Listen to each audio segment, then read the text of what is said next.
All right. Oh, now you can start. Sorry. Let us sing an ode, a befitting ode to the African warrior queen. My role model, my past, my present, and my future.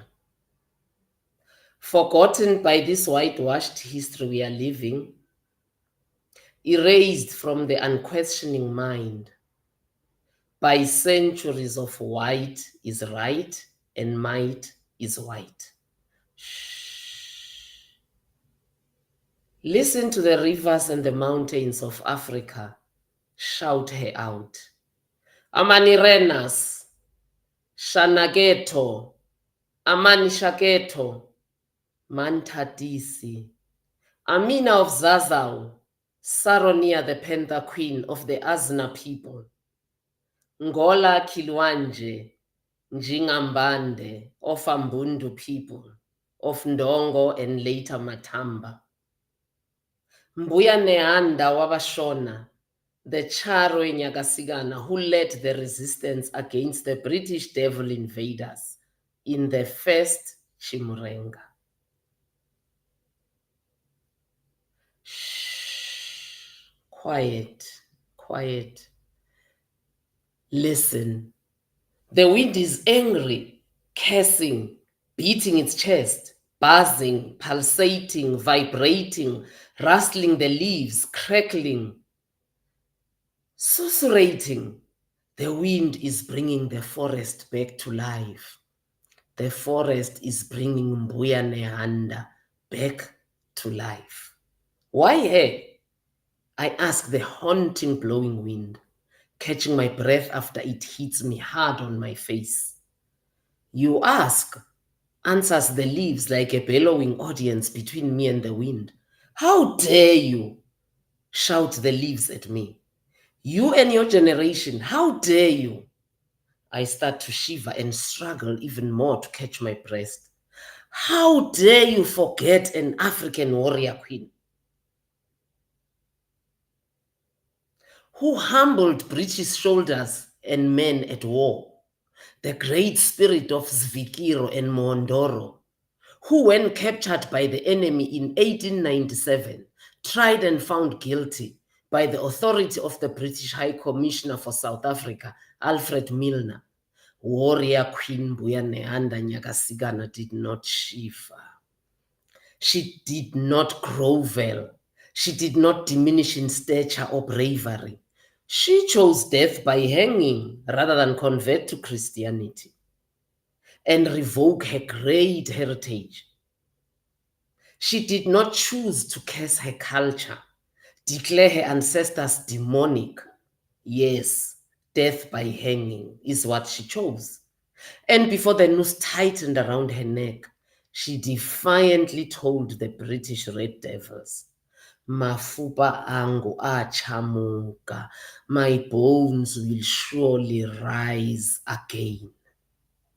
They will rise and rise and rise. And they surely rose in the second Chimurenga in the 1960s and 70s. The nationalist liberation heroes who fought the Red Devils of the time under Ian Smith were possessed by Nehanda, the great spirit of Svikiro and Mondoro. For no liberation struggle of the South drew as manifold women and girls as did the struggles of Zapu and Sanu in the then Rhodesia. Zimbabwe African People's Union and Zimbabwe African National Union, I can hear the wind hum another tune, telling stories of exploits and victories long gone, of a woman's voice commanding action, action against the greedy Arab encroaching on our territory, for exploitation, for Arabization, for Islamization. Ah, it's Dahia al-Kahina of the Bebe people. She led armies to war against the Arabs in the Ores Mountains. She scored many victories and the Arabs only won after her death. Yes, only after her death. It's the leaves again. This time incredibly softer. Sit, they command me. Now that you are ready to know more about the African warrior queen and less about the much publicized ceremonial queens like Victoria or Elizabeth, take a pen. Write. Open your mind and imprint this on your long-term memory. Don't ever forget to remember it. This is about warrior Queen Saronia, the Panther Queen of the Azna people. She defended her nation from the many French invasions. She eluded both capture and assassination. Finally, when the French overran the Azna and captured her royal palace, she locked herself in the remote corner of the palace, and in full view, a panther came out and strode off merrily into the forest. Are you listening? No, she didn't. The wind retorts back at me. Yes, she did. No, she didn't. Yes, she did. But that's unscientific. Whose science? The wind asks me. It's superstition. I try and argue back. Whose superstition? The wind asks me. If in the culture of those to whom the word superstition belongs, there never was a great warrior queen in the stature of Saronia, a warrior queen so attuned spiritually that she was one with nature, one who could turn into nature and nature turn into her, then it is superstition to them, to the Azna, and to every other African. It's reality. It's truth. It's a majestic heritage. Ever thought about that? But the rustle of the leaves is dying down. The wind is blowing away. Yet I want more tales of the African warrior queen. Because I checked, these tales are not in the Oxford books. I tried the Harvard department. I only found Mary Antoinette, Theodora, Matilda. Oh, I thought, let me try University of Witwatersrand, UCT, Rhodes. After all, they're all Ivy League universities and they're supposed to be providing first-class education. Even better, let me try ours, Limpopo, Zululand, Forte, Transkei. Nothing. In Soweto, they say Dololo. Nix. Nothing. It's the same tales of Mary Antoinette, Theodora, Elizabeth, Mary Magdalene. So, wind, wait, don't go yet. Leaves, rustle once again. Tell me tales of battles fought and won, of the pride of the African warrior woman. Better, I want to hear all her feats. I want to hear how she defeated wars of every form in colonialism and against colonialism. Before her, I want to know what was.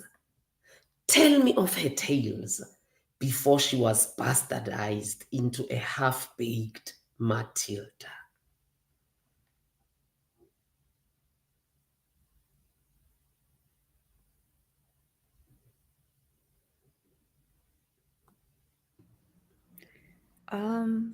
That was powerful. That was powerful, Mama Khanyisile. Welcome, Ntsiki, Oladele, my brother. Karibu, everyone. Again, the name is Nduku, host on Kumbukeni. I'm joined by my brother Oladele today and Ntsiki of Moya. I will let them introduce themselves and then we can continue. Very beautiful, Mama Khanyisile. And you look beautiful today. Togos. Absolutely fantastic. Okay, guys, my name, as always, is Oladele Dosumu, the son of Dosumu, the son of the soul, the co-founder of Emerging Kebulan. And today, as always, we're here to deconstruct the narratives that was sold to us. We're here to change the narratives, and we basically are fundraising for our sister's book, Ubulungisa, Deconstructing Gender in African Spirituality, the untold story of the African warrior woman. Please join us. This is a fundraising event. We want everybody to participate, and we need all our committees to be part of this. And thank you, Ntsiki, for joining us from Moya. If you want to introduce yourself, my sister. Good evening, good morning, everybody. Afternoon. My name is Ntsiki Mazwai. I'm the founder of Moya Podcast, and it's a great privilege to be hosting this program today where we are raising funds so that Mam Khanyi can publish her book. And if our host can please let us know the channels to use to raise that money and keep telling us throughout the show. My video will be off tonight, but I'm definitely here. And thank you to everybody for joining. And thank you for having me also. Thank you very much, my sister. I'm Khanyisile. If you want to introduce yourself, we know who you are. Should I? I don't think so. Mama Khanyisile does not like this part. I think her poem was enough introduction, but you can go ahead, Mama Khanyisile. Wow. I think let me take another angle. My name is Khanyisile. I gave myself that name. That was my nom de guerre in Portuguese. It was my combat name. So I was a guerrilla during our struggle against apartheid. So I was given that name in Angola as a combatant of Mkhonto weSizwe. I left South Africa under 2 colonial names that I even dare to tell people, but I'll tell them anyway in this podcast, so you can see the madness that we can dwindle to as Africans. I had 3 names because 2 were, one of them was a double barrel, Maria Goretti. Imagine. And apparently Goretti is a surname to Maria. That's like naming your child Oladele Dosumu and then give them another name, and they are not even Yoruba or Nigerian or even African. My second name was Benedicta. I think when we came back in 94, I got so used to being called Khanyisile, a name with a meaning, which means the one who has brought light, that I knew for sure I'm not going back to those names. Luckily, South Africa is a country that does allow you to do those alterations. So I took both names out of my ID and I gave myself the name Khanyisile. So I think I'll take that angle as an introduction. And thank both of you for having me and Ntsiki here. Yes. We thank you. It's a pleasure, man. What else can I say? We love you, sis. You know that. Yes. It's truly in the way of Ubuntu. We are feeding from you. You are feeding from us. We are all helping nurture each other's well-being, right? We have yearned to get information about who we are, about our African spirituality. We have been looking and asking, and you have sat down, taken the time to do the research, gone as you told in your poem, listened to the wind confronting you and holding you accountable, which is the ancestors. For those of you who don't know who is in the wind speaking, reaching out to you to tell them, and specifically so the African women, warrior women, reaching out to you to tell you, you need to tell our story. So actually that's a great place to start, because that place, as you were reading that, I got really emotional because these are our ancestors who are sitting and wondering, why have we, their descendants, forgotten them, right? They're unsettled and they're coming through. And as you said, it was a strong wind. It wasn't just it gets gentle as you start to listen, but at first it's a strong wind. So let's talk about that process, how you are sitting and how the wind came to tell you and to nudge you to write the story of our African warrior women. I think every part of your life, negative in our analysis at the time, or positive in our analysis at the time, good or bad, enjoyable or painful, every facet of your life is crucial. And you should not, looking for the English word, do not distance yourself from parts of your life that you deem unenjoyable or painful, because all of it comes together to make you who you are. So growing up under apartheid, I think painful as it was, made me wonder about blackness, because unlike the two of you, I am of the generation, I can say, that lived colonialism. That generation is dying in the whole of Africa, because if you look at Ghana, where I am right now, classical colonialism ended in 57. So if I was born in Ghana, born in 62, I would have grown up under a society that's so-called free. So yeah, living under apartheid with whiteness smacking your face all the time, makes you wonder, who am I? Is there anything good about my people? Okay, I see white supremacy. I see that white is right and white is might. But has it always been like this? You start tracing, like, I know I wrote my first poems when I was 14. I wish I had kept them, because I went to exile and I don't know what happened to them in my family home. I wish I had kept them, but it's been a journey of maturity to come to the place where I am now, to understand that, look, at that time, yes, I wrote and I was in debate and I was known as a person that, loves and recites poetry, but I was still a Christian. So my third eye was not as open. So I believe I could only write the depth that I'm writing now because of the conviction of being in African spirituality. So my spirit, my soul, and my body are aligned and in sync. Because, like, take the Saronia story, which is what I present in the poem, actually, as a raised Catholic and became born again on my own at 17 in a boarding school outside my family belief system. I would have read the story of Saronia and just concluded, okay, this is one of the African fictions. It's one of the African mythologies. The funny thing is, in the same vein as a Catholic, I would not have questioned the virgin birth of Mary as a mythology. I took that as a fact. But I would have fought against the Black Panther Queen. I would have fought against Saronia, shape shifting into a panther. And at the point where I would have accepted it, I would have demonized it as evil, as Satanism.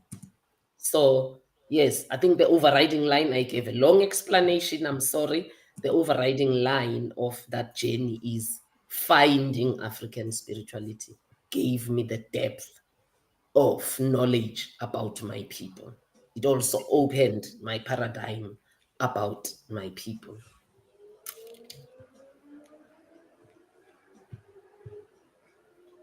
I was just, Nduku, you were just reading my mind. I was asking about the tiers and you posted it straight on the private chat, man. So Yes, yes, Yes. yes. I was trying to figure out how I'm going to share them with you. Let me then talk about the first one. So, this is how we're going to do it, just like we did last time. Mama Khanyisile is going to be addressing different questions. Please share them in the chat. If you have questions, if you're struggling, because part of the journey for me, and I know my brother Oladele, because we've spoken, and others, is when you start sitting with this knowledge, because we've been raised Christian, right? And devout Christian. I was raised Catholic, where I come from, the village, right, where I come from in the rural area, was run by Irish priests, white Irish priests. And my family is very devout Catholic, where I would be yelled at if I didn't go to church. So Now I'm learning this, and it's not only hearing it from others. It started with a personal journey where I was questioning, why are things the way they are? As I said to all of you in our last one and in previous sessions, I started questioning as a woman, why am I an inferior when I am the one creating life, right? So part of the journey is that you are truly going to face fear, the fear of, I've known this all my life and you're telling me it's a lie. Now I need to know this. You're telling me no heaven, there's no hell. So please, if you're encountering that struggle, share in the chat so that we can have the conversation, because it is better to struggle with your brothers and sisters than to struggle alone. It's a lonely journey. It gets even depressing. I'm telling you, these are emotions I've gone through. You will be depressed. So if you're struggling, share in the chat and we can have the conversation. Brother Oladele, I think we should go with the question that, but yes, as we're speaking about the tiers, shared in the chat is and I shared also Mama Khanyisile's website. You can go to the website, you can learn about her there. The website is still under construction, so we're still beautifying it, but it's functional enough for you to start pre-purchasing the book. The questions and challenges we've faced is people think that we are actually delivering the books now. No, you are supporting the publishing of the book. We are currently in the stage of editing the book, editing and indexing. And so it has not been published yet. The funds that you send through pre-purchasing are going to help with the publishing of the book. So we are doing this the reverse way. Usually the author goes to a publishing company. The publishing company takes a percentage of the rights of the book because of costs of publishing. And then the author they start selling the book, and that's when the author starts making the money and all that. No, we're now making the money so that the money can support the publishing and hopefully continue to make the money. So that's what you're doing. And this is in the spirit of Ubuntu. Coming so together that community. Mama Khanyisile. So that we can own the rights. So that we can own the material and the wisdom. So that we can own the rights. And I'm going to quickly tell a quick story before we go to bronze tier. The Ntsiki, when you can come back so that we can have your beautiful face with us too. I was going to say when Ntsiki was here before I tell the story of the whole publishing process, I always, and it's more so now that I'm more grounded in who we are, now that I'm reclaiming who I am, and unabashedly so. I've been criticized. I've lost friends. I have family members who don't call me. Oh yeah. Because people consider me a troublemaker. People don't want to be in rooms with me because they're uncomfortable about the things I talk about. So they'd rather not have me in those rooms or call me. But it is so heartwarming to be in a room like this with my brother and my sisters, to see the beauty in us, to see the color in us. Like there's nothing boring about who we are. This is not a gray suit, black. Let's talk about that for a quick minute before I go before I go into the publishing journey. Let's quickly talk about how it feels to be African. Let's quickly talk about that. Who wants to go first? Ntsiki, go. Ntsiki, we'll let you go first. You're muted.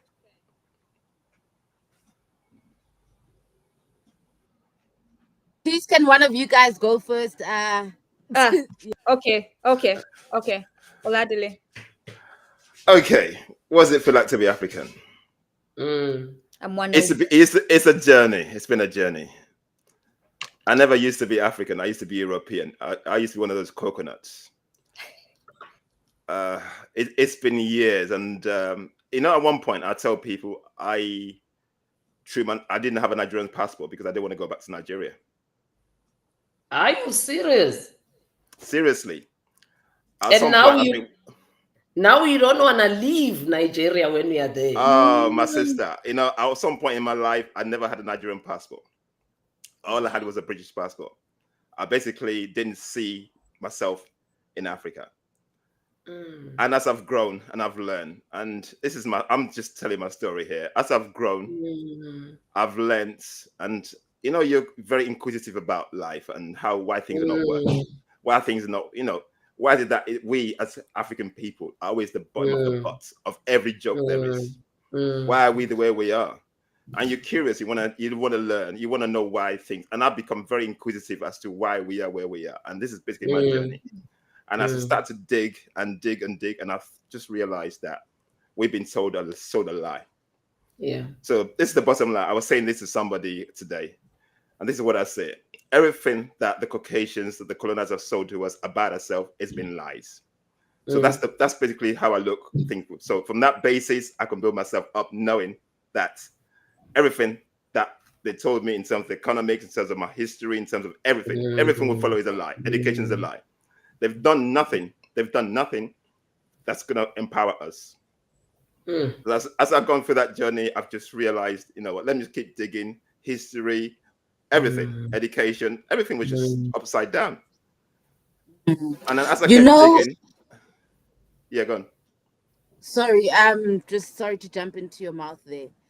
You know, what I think is one of the greatest travesties about everything that has happened to us is the impact of education and colonialism on the Black psyche. Because what it's done is that those people who went to good schools or went to schools with white people have got a superiority complex. And until we have solutions for that feeling that I'm a better Black, I'm better than others, until we have solutions for that situation, then we've got a long way to go. I mean, if you look at the elections, even now, when MK, the South African elections, when MK was coming in, the people who were resistant to it were a lot the Blacks who speak good English and the educated ones and the ones who look down on this standard 2 president who couldn't even speak English properly. You know, so for me, I think that is the big issue that really needs to be addressed, the superiority complex of the so-called clever Blacks. Yeah. So Ntsiki, that's why in the poem I juxtapose the institutions in South Africa, and it's the same in all other African countries. I mean, I've done 40 now, African countries. See, that's why I say let's try VETS, let's try roads, let's try UCT to see if we will get the story of the African warrior queen, because those are deemed Ivy League, meaning they don't even depend on government for funding, because Ivy League is an international institution that is funded by the very people who oppress us, the very people who own these means of education, the very people who are miseducating us, who are providing us with a health industry, not a health system. So I juxtapose that against Ntsiki knows, you know, if they say, where did you go to university? Oh, I went to University of Sweden. Okay, what were you doing there? I mean, if you get really brave ones, they even ask you, what were you doing there? You come from Soweto, you left VETS. Why didn't you go to VETS? And here's the sad thing, non-South African Africans, when they talk to me to tell me they went to VETS or with a certain level of respect. And I'm just like, no, I have no respect for those institutions as a South African. What business do you have giving them the classism that they are meant to be providing in society? So yeah, Ntsiki, I think you hit the nail on the head. They didn't just miseducate us, but even in that miseducation, they've given us tiers and classes where and I'm told even employers, they don't say it because they know you'll take them to court, but I'm told that's what employers even do. If I come from UCT or VETS and somebody comes from Forte or University of Transkei and we apply for the same job, the institution you went to, if all else is equal, the institution you went to in the end will come as another proviso that sets you apart from the other candidate. I'm glad you said that. The place where I used to work, where they fired me because I was agitating too much. Part of the agitation is because I was one of the people who were leading in the Black group for the Black employees. we did an analysis of their data, their employment data, and we found out that a majority of their employees came from Virginia Tech, right? A huge percentage from a specific school in a specific state.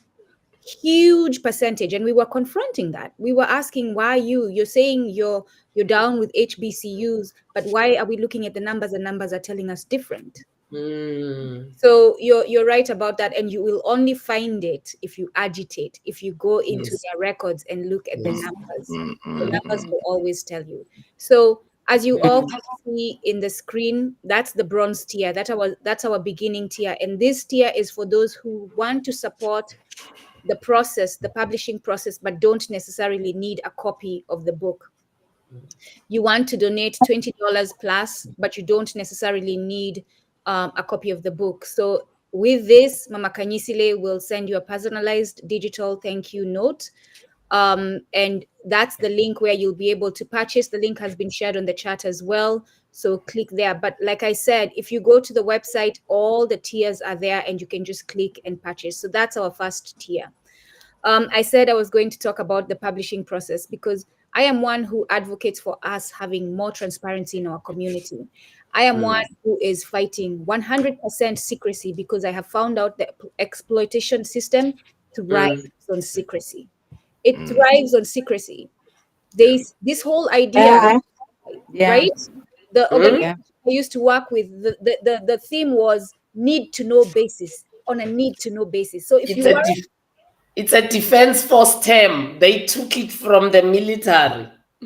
Yes, they actually are a law enforcement entity. I'm just not being specific with the name so that they don't sue me. But that's what they say. You are only told things on a need to know basis. So Nduku, who works in this organization, if this case is being worked on and I have no business in that department, those people in that case, even if they were my colleagues, would not tell me because I had no need to know. Right? And that is to protect themselves legally so that they can get away with shit. And that is also to keep you from knowing what's actually happening. So I am 100% fighting secrecy. And in the spirit of transparency, when myself and Oladele said to Mama Khanyisile, she shared that she had written a book, she was struggling publishing, and we said, listen, sis, we're going to help you, we're here for you. Thankfully, at that time, I had been introduced to Paul Coates's Black Classic Press digital printing, where we can all, as one Ubuntu, do our own personal printing, like self-publishing. I reached out to Paul Coates' company. Paul Coates responded back. I was on the phone with him talking and explaining what we needed. And Baba Paul Coates and Baba Mzee Kasahun, tafadhali, forgive me, but I'm telling the story because this is how it happened. Because I feel like most of us in the movement don't know the struggle because we don't talk. Most of us in the movement see us in spaces like this and think that we are living lavishly, and they don't understand what it actually takes to get things done. So I'm telling the story for that purpose. And as I'm on the phone with Paul Coates, he says to me, because he's in DC, I'm in New Jersey, he says to me, listen, I have even someone better for you. Mzee Kasahun Chekole of African World Press. He's right there in New Jersey with you. It's not a long drive, so I think he would be better for you. And you can work with him. So I'm sitting there and we're laughing, and I'm saying to him, listen, Mzee Coates, I am someone sitting here telling you that I own, or we started a publishing company while I'm sitting in my apartment. I'm risking losing my apartment. I don't have not even one tool of publishing. I don't have a printing press. I don't have anything. And I'm telling you, we own a publishing company. And he was laughing. Both of them were laughing. They said, that's where we started too. So Africa World Press, as renowned as it is, Paul Coates, as renowned as his publishing company is, they started there too. They started from the struggle too. And so this introduction led to where now Africa World Press, Kasahun Chekole, is mentoring me and helping us with the publishing process. And he came up with a strategy because I explained to him it was important to give Mama Khanyisile 100% ownership of her book. He came up with the budget and gave it to us and said, this is how much we need to raise. We need to raise this much. If you can raise this much, then that will support the publishing process. And part of it is myself, as a member of Bongi Ubuntu, who is this publishing company that doesn't have a printing press, is doing the work ahead of time to get paid later, because we are pushing for us to cross this river and get to a point where we are self-sustaining and we can liberate ourselves financially and support all this work. So that's the journey. Yeah, and as you're saying, the Nduku, guys, actually listen to Nduku there. It's self-publishing, like I said, to give our sister the rights. It's basically, we do not want people, eating where they haven't sown, which is basically the way of the capitalist system. And what we need, guys, we need $20,000. $20,000 is what we need, but we believe in our community that we can do this. So we're putting it out there. Even if you want to give more than the tiers, please reach out to us. Somebody or 2 or 3 people can actually fund the whole thing. Yeah, if you have $20,000, send it. If you have 40, send it. There's a lot of work that needs money. I'm sure Ntsiki can speak to it too. Go on, Oladele, sorry.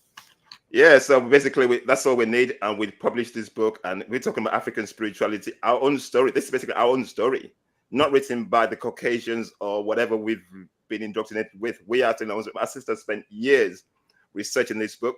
She spent so many years researching. How many years? Spent about 3 to 4 years researching this book, my sister. Yes. 3 to 4 years researching this book. Yeah. So, and then it was sitting on the shelf there, and I spoke to her, and I think, come on, we need to get this, we need to get it out there, and that's basically what we're doing. So it's about Ubuntu, reaching out to each other, getting our work out there. This is all we're doing. This is basically, if you follow myself, Nduku-Kumbukeni, Khanyisile, this is all we're about. It's not about our self-glorification. It's about reaching out and helping one another, and this is how the community needs to be built, and this is what we're trying to do here, guys. If you see us, this is all we're doing. I'm laying it out there. Let's support my sister. Let's get these books on the shelf. We're looking to publish this book. It's September or August. When are we looking? We would like September. We would like to get it out September 25th. So we're looking to get this book out September. With the African New Year. Yeah, and that's the African New Year. With the African New Year. African New Year, which basically was a fitting time to get this book out there.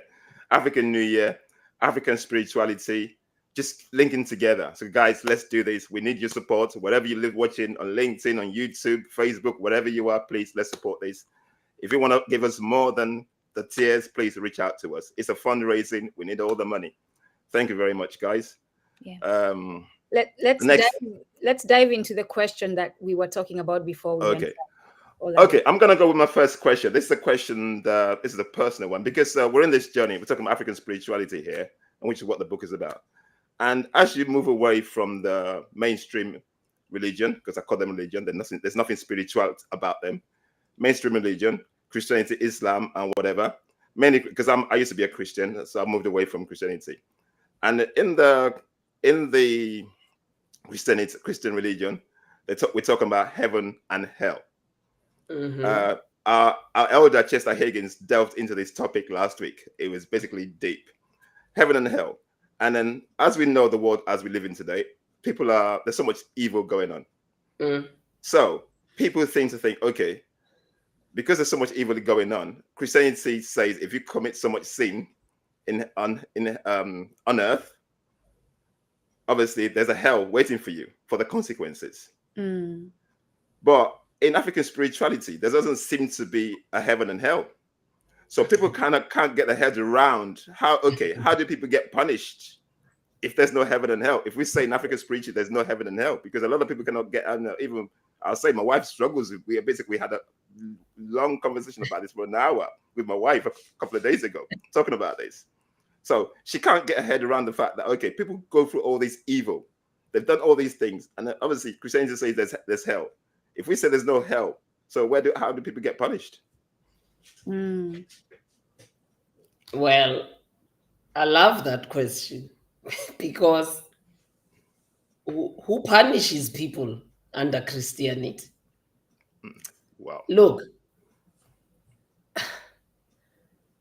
Christianity itself, the Bible itself, the Quran itself agrees. I could have killed a whole nation. That's a crime called genocide. Mm. If at the moment of my dying, I convert and I accept Jesus Christ as my Lord and Savior, I am going to heaven. How that nation that suffered genocide comes out of it, that's not my business. I am not there to pick up the pieces. Reverse. I could have led a very pious Christian life for 30 years. And on the last week of my death, I backslide for some reason, pressure, problems, and I die in my backslidden state. That 30 years does not count. Oh, that's what the Bible says. I'm not making this up. That's what Christianity itself says. So I don't know where people come off with the belief that Christianity is going to send people to heaven or earth, or that as a system, it mitigates justice. Look, I have a simple question that my daughter asked me at 13. If the doctrine of heaven and hell were truly, truly true, it stuck, how is it that the same people who brought Christianity here brought it under torture, rape, land dispossession? They brought it under such atrocities. So I'm trying to understand. So what were those people doing? They were condemning themselves to hell. They brought the good news. I mean, in every slavery fort, I've been to the one in, what's the island in Tanzania? Zanzibar. I've been to the one in Zanzibar, which was run by the Arabs. I've been to the one here in Ghana. I've seen those in Kenya, my sister. In all of them, there's above, the slave quarters were built underneath. Yep. But on top was the administration office, the quarters of the administrators. But guess what else was there? The church. Yeah. The church would be going on a Sunday while a slave was dying underneath from the poor conditions, Or being raped. death or raped or whatever. Yeah. So I don't know. I don't know these people who think that the doctrine of heaven and hell is a justifiable doctrine that brings justice. I mean, that's why we struggled to even find the word justice in Ntsiki. That's why we stuck to Ubulungisa, because translated in English, a very weak translation of it is justice. But we know there's no justice in justice in the Western Christian or Arab sense, because, I mean, how many people are in prison today who did not commit those crimes, but they were too poor to afford good lawyers? How many people are not in prison because they can command money and they can command good lawyers? AKA Trump. Yeah, look at the Ramaphosa case in South Africa. I can't, because I deal with everybody in the continent and people give me $50 there, $100 there. FNB, my bank, cannot clear that money unless I physically go and say what it is intended to. $50, guys, 50. Doesn't even translate to so much rent.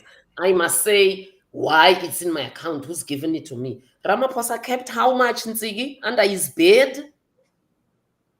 And the courts pay because he commands the authority of being the president. So I don't know where people come off thinking Christianity is a system that has come to meet justice and punitive against the evildoers. I don't know. I rather believe in a system that says both do not exist, because for the poor, there is no heaven or hell. Both does not exist. Mama Khanyisile, do you think, as you talk about Ubulungisa, and the fact that it's not fitting to call it justice, and we must, given that knowledge, we must find a better way to describe it, right? And in the journey of finding a better way, we talk about reparations, which comes from repairing, restoration. Do you think that's a much better way to refer to it? Because it means balancing. So if there's so much wrong, things are not the way they should be, Ubulungisa comes in and balances it, right? In gender, deconstructing gender, Ubulungisa is coming back and saying, no, the African woman had a position. No, stop diminishing her. Like, so it's forcing us to bring her back.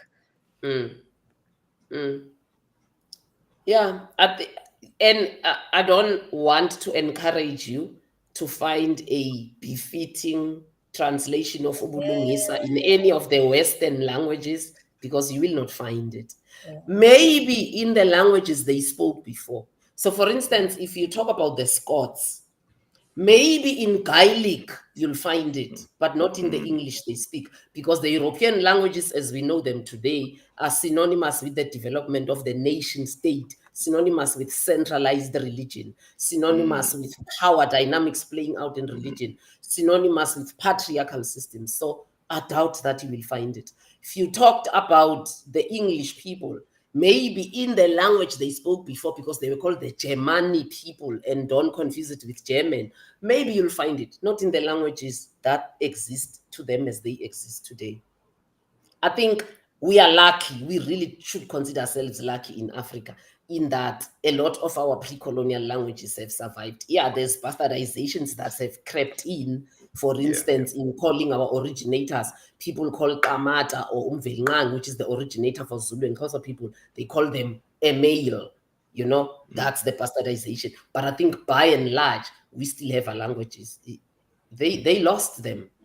So I'm not sure you're going to find what you're looking for. Let's just stick to Ubulungisa. Yeah. Big word. Okay, I got some questions. This one here. If you can read that one. It said, I have a question. I'm trying to trace my lineage back to before the Uhuru came to South Africa. Please share any sources you've used in your own research that could point me in the right direction. So Bahurutsi are today an ethnicity within the Tswana people, Abatswana. So that's why I always argue, Oladele, that you can't call AmaXhosa an ethnic group. You are downgrading them. That's what colonialism did. There are ethnicities within AmaXhosa, but AmaXhosa as a people are a nation. Abatswana as a people are a nation. So the ethnic groups within Abatswana would be Bahurutsi, Bakwena, Batlaping, Barolong, but Batswana as a people are a nation. So the person is asking a specific historical question that they can journey with me as we try and unpack it. But it's safe for me to tell the person who's asking the question that for even Botswana to sit as they sit today, as I've called the different ethnic groups, including Bahurutsi, which is that person's ethnicity, for them to be collectively called Botswana today itself is an evolution. So Bahurutsi would have been a people and a nation on its own, an entity on its own, with its own dialect, with its own leadership system. So this bundling of these ethnicities into this false nation state is part of what has diminished the history of these entities. So I think that's where the person should start. Don't look at Bahurutsi as Botswana. Look at Bahurutsi as Bahurutsi. Nduku. Okay, you're muted, sis. There we go. So I'm going to quickly put the second tier before I go ahead and ask this question. And this is the silver tier. This is a tier for, now we start talking about the tiers of people who actually want to get a copy of the book. If you want to take the journey to reclaiming our African spirituality and learn the lessons that are in the book, this is $25. And I'll say the book's retail price is $30. And this mainly, so for those of you who are at home, our brothers and sisters at home in Nsia Ubuntu, otherwise known as Africa, these are not prices for you, because we understand that have to adjust. Yes. Let me make that note before we continue and you all get a back. Let me come back and give a nice big cuddle to you all. Please rest easy, my brothers and sisters. $30 is not for you. The price will be adjusted for you. This is for us to get the first phase of the publishing out so that we can start giving Mama Khanyisile an income, right? And this one is focused on the West. And then we are going to come back with the second phase where we'll adjust the price, hopefully at the end of the year, and we'll start talking about that and telling you what that price is. But if you is an African at home in Nsia Ubuntu that is living large, if you is an African who's benefiting from the exploitation of our people, please drop that $30 and actually drop more. because you know you got it. If you is an African who's driving a Maserati in Nsi Ubuntu, living in a mansion in Nsi Ubuntu, please drop that $30. All right. So that's here. My sisters and brothers. I'm seeing a question here about the inspiration of the title of the book. Yeah, I was going to ask the same thing. Yeah, you touched on it a little bit, because the importance of this question for me is that it brings us to topics like the Holocaust and how the Jews got reparations, but this conversation around our reparations is so difficult, and hence you're calling it Ubulungisa, to fix. So can we answer that question, Usiv? Thank you, Ntsiki. Yes, you hit the nail on the head with that intro there. See, what fascinates me with African spirituality, and I think in the book I looked at about 20, 30 of them, is that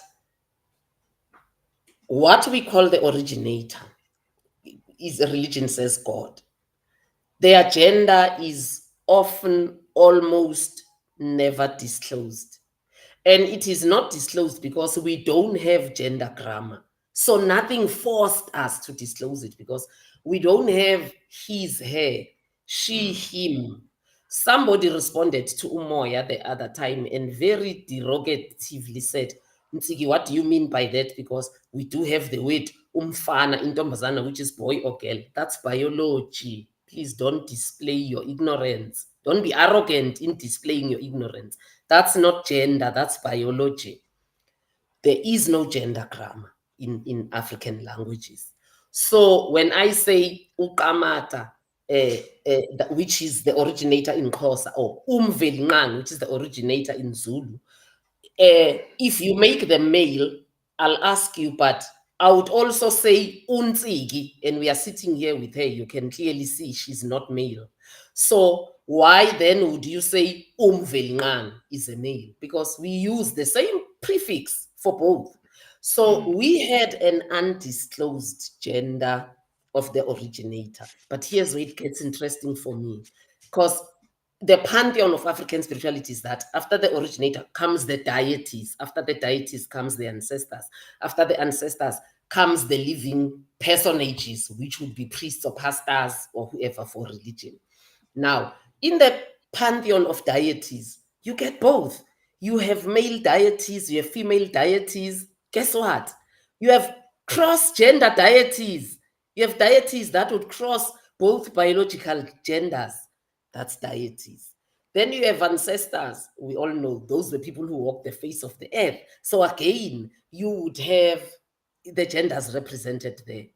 Then you have the personages on earth. That's why we have a word like priestess, and we are even jack-rolling it because we didn't have gender grammar. We didn't say there's a priest and a priestess, but we are borrowing it to show that, like Neander of Amashona, Neander Nyagasikana, who is in the poem, she was a priestess. A spiritist is the one I prefer. But there were other spiritists with her who were not female. So Ubulungisa then for me became a word that says, because Ubulungisa is to fix in Nguni languages in South Africa, Zulu, Xhosa, Ndebele, and Swati.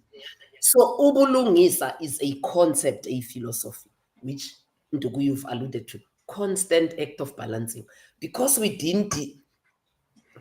knew that if we go and we say the originator is a male, which is what religion have gone and done, God is a man, Allah is a man, what then stops men from having a superiority complex?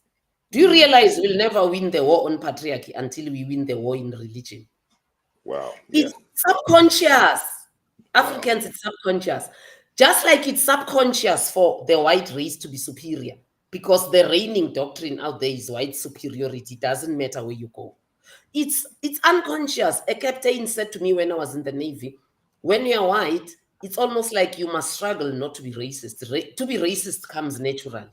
Because the prevailing doctrine is white supremacy. So if God is a man, what stops men from having a superiority complex over women? If Jesus is a man, if the angels are men, if the first disciples were men, If the mother of all churches, no woman can be a priest, the Catholic Church to date. If nuns are raped and when they get pregnant, the parish expels them, but the priest who raped them continues perishing that church. If all of those things happen, what stops an ordinary man watching this not to conclude that I am a superior species and I'm better than this breasted species? It's only natural. Which is why it's called Ubulungisa in our spirituality, the Nguni people. Because we didn't want you to know the gender of Kamata. In any case, we didn't draw them, we didn't carve them. We don't even know how they look. We don't have a picture. Nobody can, in your face, tell you, I know the picture of Umvelingana. We don't have it. The picture we have is of the deities, of the ancestors, and of the living personages with reflect all genders. So that's why it's called Ubulungisa. Right there, our spirituality was fixing an imbalance. That's what I like about spirituality. It's proactive. It fixes the problem before it even happens.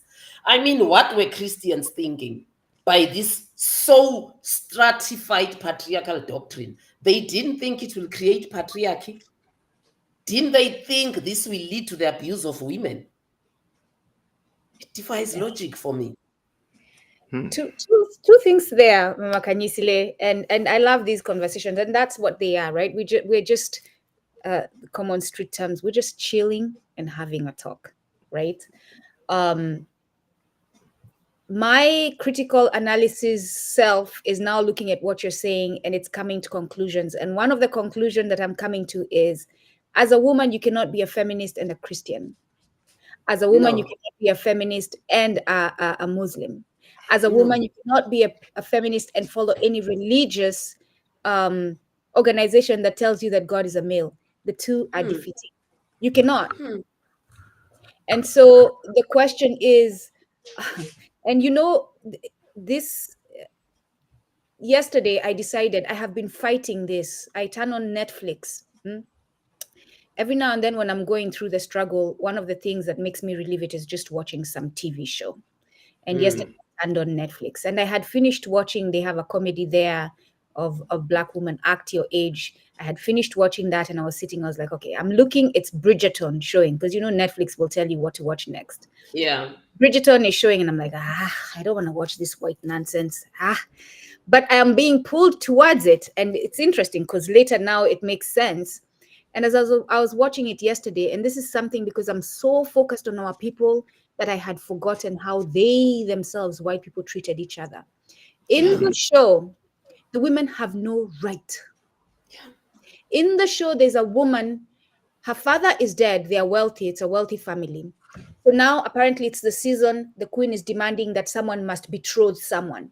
And they're all coming to the palace, and now they have the queen is hosting dances, and the men come and they're going to choose women. So this one family, they have daughters, and the eldest daughter now has to be betrothed, right? Someone has to propose to her or she's going to lose her honor. Imagine that. But in this process, her father is dead, so the brother is the one in charge. Do you know that the brother was making decisions that the mother could not challenge? His mother could not challenge. His own mother could not challenge. She had to listen to him. And so he's forcing the sister to force a man to marry a man who the sister did not want to marry. But she and her mother had no voice. Wow. In that society. I'm sure Ntsiki wants to come in somewhere here, but before she does, I have a better example for you. Wow. When religion came to Europe, I think because I'm a Litchfield, I'm forced to research how my people were before they became the English and the Scots, because that's the conglomeration of the Litchfield. Litchfield is English, but Litchfield had married a Scot, so both cultures interest me. Now, when Christianity was sweeping through Europe, who bore the brunt of the forced conversions? Has it ever struck you? The white woman. Do you know how many? There's a period of Catholicism called the Inquisition, where the Pope had inquisitors who were mandated from Rome, from the papacy, to go around in all the villages and to burn women at stake who were suspected of practicing spirituality. Women were hanged upside down, head down, feet up, and bent from the head all the way to the feet, alive, just for gazing at the moon. The village would come together. That's where the term witch hunt comes from. They were hunting witches, and being a witch meant you are practicing spirituality. The village would come together and say, yes, Ntsiki has a nose ring that's shaped in the shape of a half moon. Yeah, we see Ntsiki often looking at the full moon. We see Ntsiki reading people's palms, and then you would be crucified as a witch. So your example is even far. White women are themselves such victims of Christianity that in the end, for me, it defies logic how they even uphold that doctrine, because many of their ancestors died painful, horrific deaths at the hand of Christianity, just for daring to hold on to the Gaelic spirituality or the Germanic spirituality or what other spirituality was out there amongst those various nationalities before they became the nations that they are. So it would seem to me that religion is wildly opposed to a woman. Yeah. That's why the last chapter in the book is a juxtaposition of the position of a woman in spirituality and in religion. For Africans, it's a position of where we were as African women in spirituality and what we are now as African women in Christianity. The disparity is north and south. It does not meet. We lost so much, African women. So much. Let that sink in for everyone who is fighting. And this is not a matter of we are right, we are wrong. The reason why, and please, Ntsiki and Oladele, feel free to jump in. Ntsiki, check out the private chat. Oh yeah. So this is not a matter of myself or Oladele. We've been having these battles on LinkedIn with people that look like me and you, coming for us, talking to us and telling us we are forcing them to change their belief. We are bringing division in our African community. No, if we are saying that our religion, our spirituality is part of the reason, the fact that we are detached from it is the part of the reason why we are still being subjugated. Yep. Why should it not be important for myself, Oladele, Mama Khanyisile, Ntsiki, and others to remind you, our brothers and sisters, that we need to return to it so that we can stop being subjugated as a collective? This is not a matter of your church is the best, my church is the best, you won't go to heaven, you won't go to hell. No, we want to stop the subjugation here now. I feel like there seems to be a problem, and I don't know what it has to do with, but there's a problem with women holding power. It makes people very uncomfortable. And what has been challenging, and I'm sure for many other brilliant and clever women, is that, where men are physically strong, usually us intellectually, we are quite strong in that area. But that has been suppressed so much that I feel like even the development of the Black community is being set back because of this Western construct of women being dispossessed of power and voices. Yep. When Big I time. look at the South African context, when I compare myself to a Julius Malema and the amount of respect that he's managed to command, where he can just lead. However, in the most dire moments, like in COVID, it was Ntsiki Mazwai who knew what to do in that moment. So when we take away the woman's voice and the woman's power, it's working against us. And how are we going to get to a place where women are able to contribute what they're supposed to contribute so that we can actually move forward? Because even when you look at, even back to the EFF example, they've almost ejected all the powerful female voices that they had, and now it's becoming just a slump of a rotten a white elephant situation, where now there's no intellectual direction or there's no balance. There's no balance. You know what I'm saying? So yeah. I like how the spirit works. I'm sorry I flew, so my voice breaks from time to time.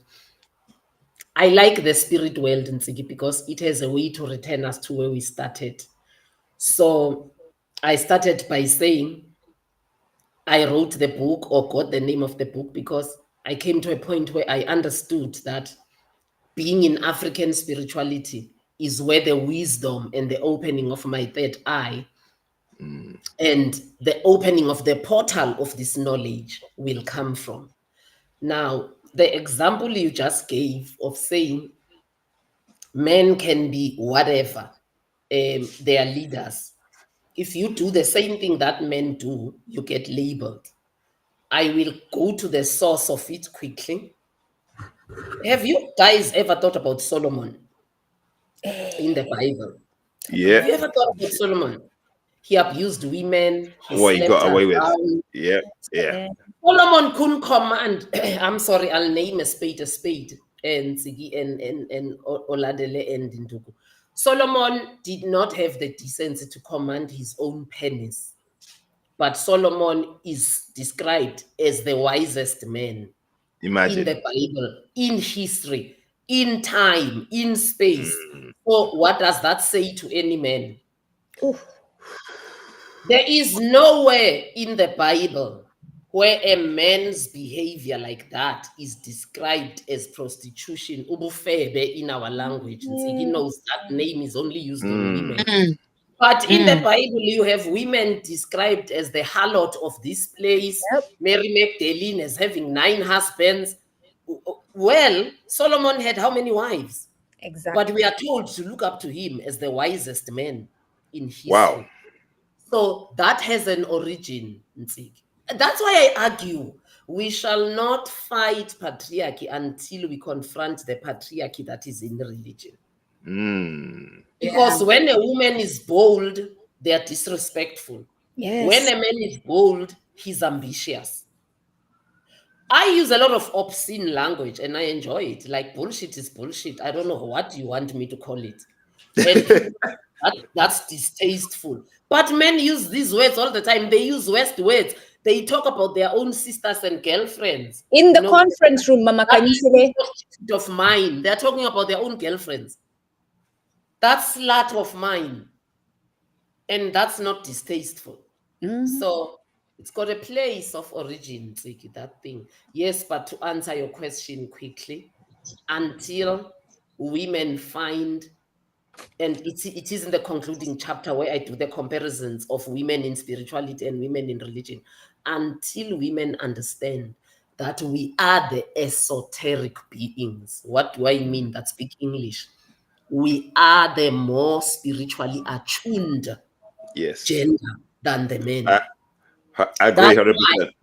Yes, that's why Ntsiki, in the proper sense of it, not the bastardized thing we are seeing in South Africa now, Isangoma, which is a seer, was 99.9% a woman, not a man.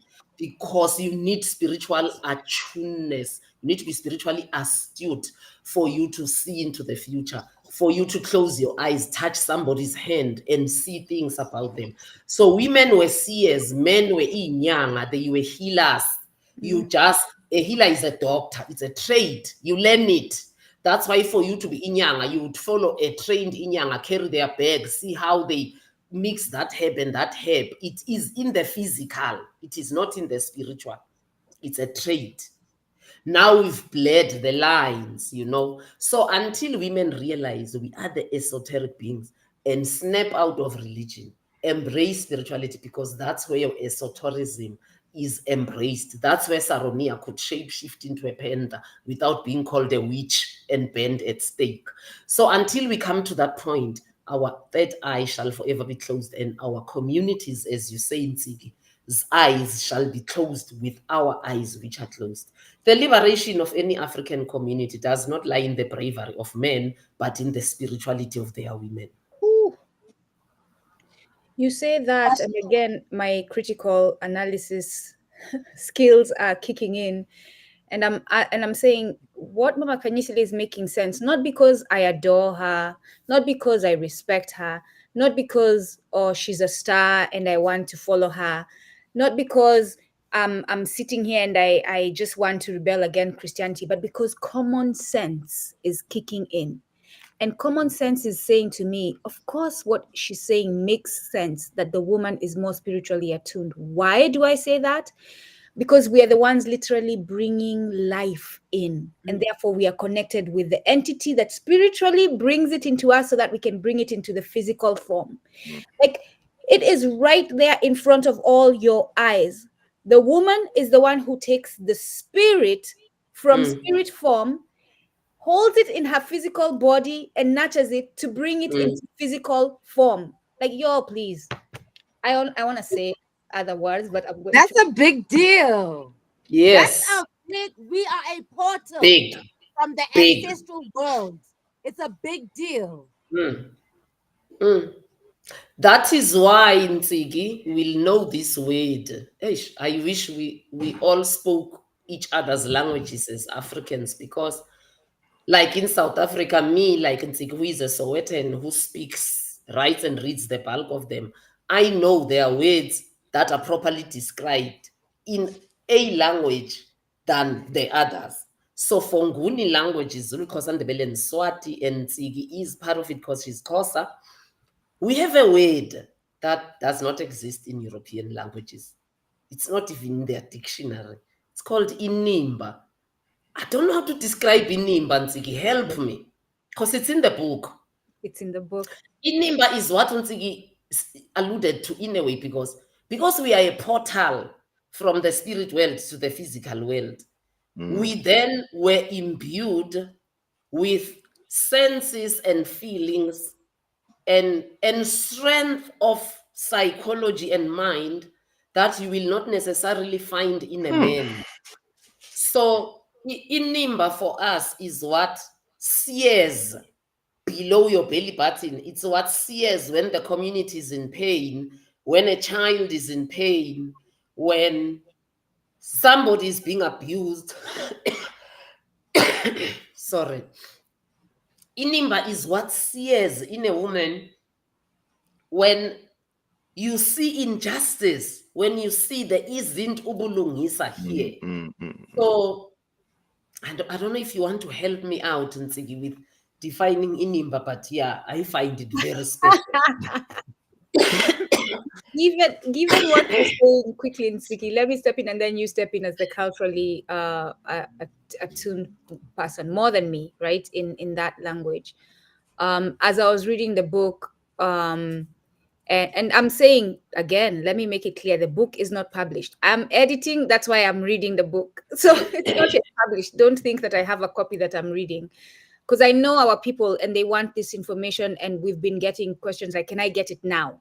Right? And I know our people really want it. So the book is not published yet. Yeah, But just buy it and fund it, please, and we can yes, get it out to you. yes, and we're going to talk about the gold tier in a quick second. But given how you're saying it, and given how I saw it in the book, and given what you were saying before, the closest thing, and I'm trying very much to get away from Western culture, is that third eye you were talking about, is because we call it, in, if I'm going to indulge Western languages, we call it intuition, we call it our is it a sixth sense, that thing that when your stomach is uneasy because something is going on, that thing. I remember my mom told me this story when I was younger. She was in the city, she had already moved to the city to work, and so the way in Kenya it works, those who are working are in the city, but we all have homes in the rural area, and that's your home. No one can take it away from you unless they, through exploitation, grab it, right? Her grandfather, which is my great grandfather, was dying. She didn't know, but while she was in the city, she got this sense. A sense came upon her. I think that's the Inimba. A sense came upon her that told her something is not right. And it was to me, that's when the grandfather is speaking to her spiritually. But she does not have, because at that point, colonialism has also already set in, Christianity has already set in, so she's already detached from her African spirituality. She does not know what is going on until later she sits now and puts things together and realizes that that was a spiritual cry from her grandfather saying farewell to her. So the best way I can describe it, and Ntsiki, please step in, is that sixth sense, that knowing that you can't quite explain, that you sit there and say, something just doesn't feel right.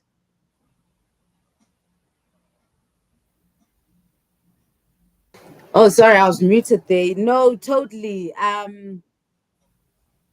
That's why I said that men are gifted physically, but spiritually, that's our domain. And that's why it's so shocking, even in churches, when churches are like having male preachers, you know, the impact of patriarchy, because you're like, no, but you don't have that thing, you know? You might have it a little bit, obviously, because this is nature and we've all got a bit of everything.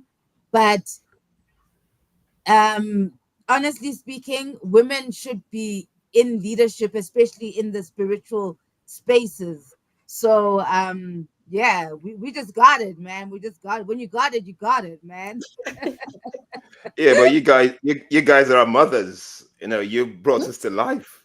So you have the nurturing nature. I'm a man, and I see this in my wife all the time. You have the nurturing nature, things that I don't care about. My wife, you know, she's got a sixth sense. I have to listen to this woman because she's my spiritual guide. Because sometimes things I don't pick up, she picks up, and this is something I've learned being with my wife for so many years. That's that sixth sense that tells me, listen. And when you listen as men, I know a lot of men don't want to hear this, but I'm a man.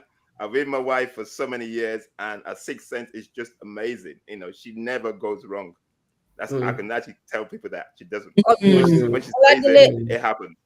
As we talk about deconstructing gender relations in African spirituality, and the reason why we are deconstructing them is so that we can, through Ubulungisa, bring balance and return our way, right? That's the reason.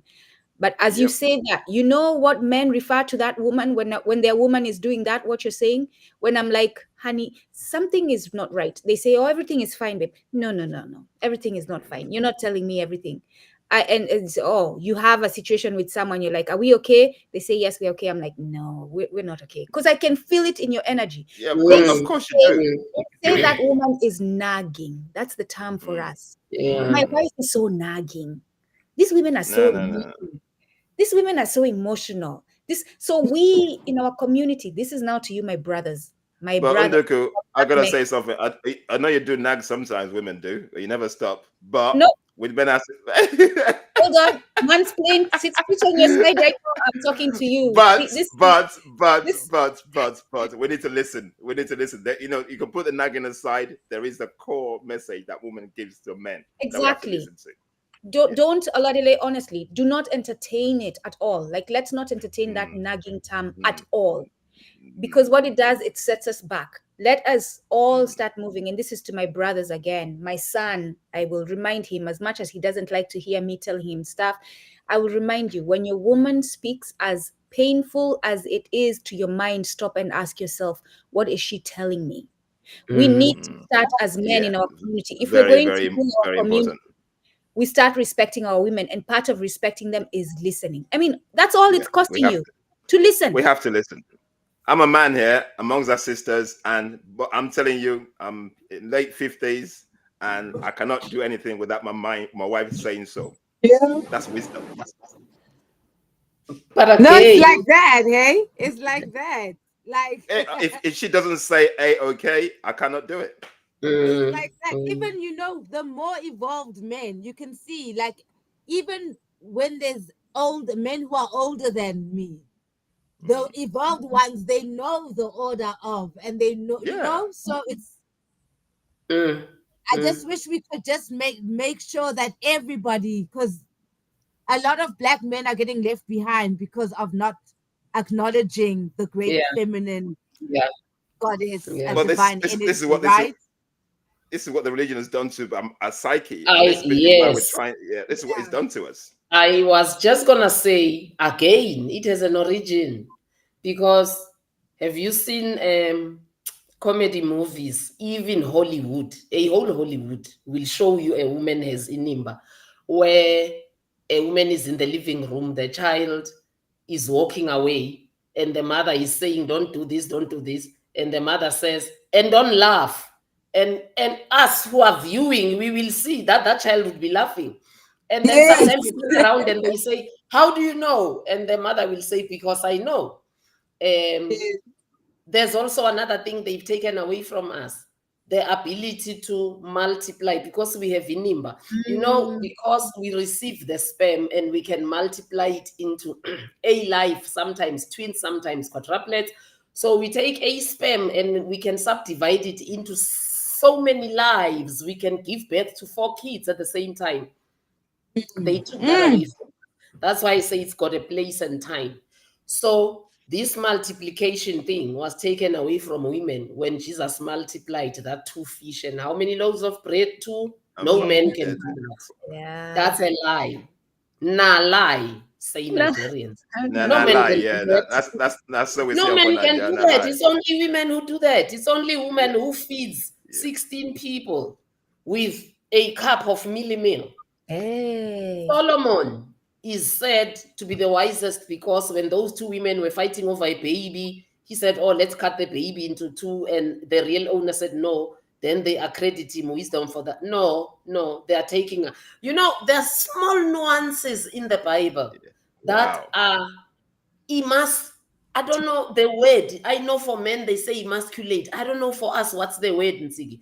But those small nuances are taking away from the inimba of a woman, and they are giving that attribute to the men. No man could have thought like that. No man would have had the patience to sit and listen to that story. You know, actually, a man would have said, "Oh, because you are fighting over this child, I am taking this child, then the state will raise this child. Yes. Both of you go away with nothing." It's only a woman who will find a small incident and say, "Okay, this will really tell me who here is, you know, an imposter, the actual mother." So it's got a place, and you know, that's why people say you are taking Christianity. I am not. I was Catholic, I was born again, but I've lived it to the fullest. That's why I know the cracks within it, and people don't understand. See, I think another dilemma that religious people have, Oladele, is that they half play these things. So someone tells you I'm a Christian, and I always say to them, "Okay, what's the history of Christianity?" You know, everything has a history. Do you know the history? Do you know the history of the councils?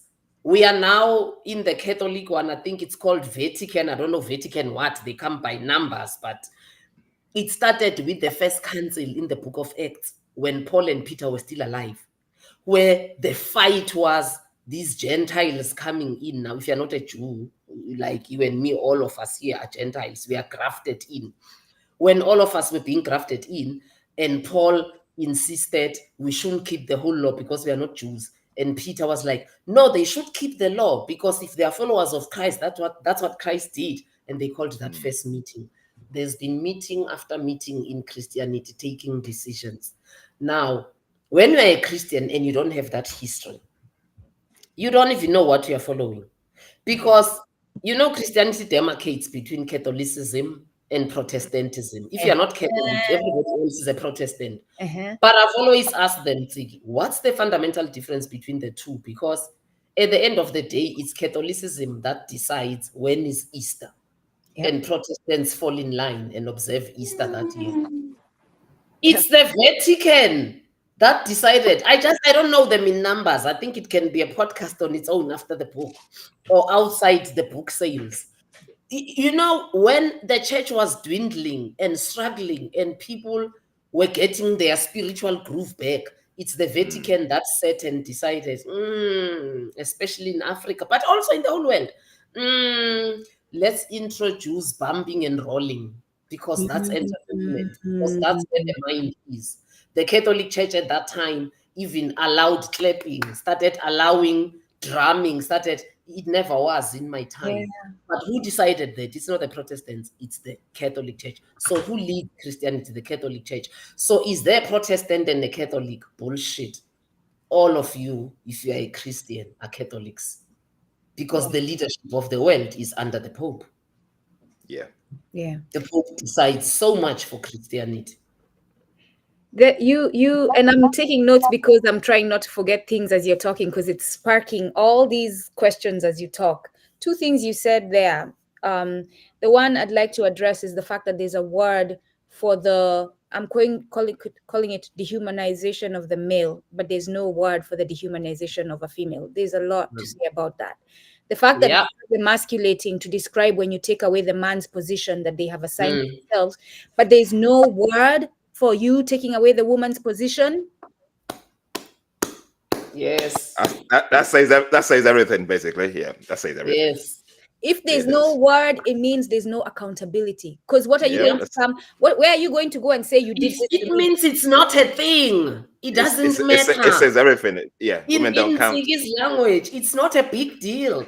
And that time, through colonialism and religion, it is the woman who has borne the brand of being downgraded from human to dust. But there's no word. I always give this quick example. Where before the African woman was a procreator, the word you used, where before the African woman was the most spiritually attuned, as Ntsiki and Oladele said, religion came to say what? You are the originator of sin. You are aware, according to religion, sin came into the world through a woman.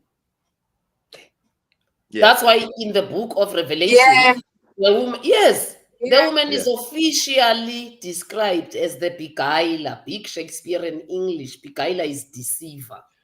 So why should men trust you if the Bible itself knows that you are a deceiver of human beings? If the Bible itself knows that you are a weaker sex? If the Bible itself knows that you can't teach men, learn in silence, why should a man even give you? And there again, you're triggering. Any thoughts? There again, you're triggering another question, and another point. And this is I'm not bragging, but I'm telling you all, this is how you should learn. This is how you need to start. Oh goodness gracious. Okay, can you all still hear me? Yeah, we can hear you loud and clear. Right, sorry, my computer is acting up. So this is how we should all sit and listen when we are being told by people who have done the work and have the knowledge, where you're willing to let what they're saying take you to places where you're asking questions so that you can find answers, not necessarily just follow it because they're saying it. And my question is, if the woman is the deceiver, and I'm going to go ahead and ask the other one I didn't ask before. If the woman is the deceiver, why is reality showing me different? When we look around the world, everyone who's deceiving, mostly, we're talking about large scale, is male. The United States government is male-led. The Berlin Conference was male-led. Capitalism is male-led. Those are all deceiving systems. The UN was male-founded. Rockefeller gave the ground for where the United Nations HQ stands in America today. Global deception is led by men. The banks, the founding of the banking system was Rothschild. Amen. Yeah, guys, that's because they put themselves in those positions. They can mislead people.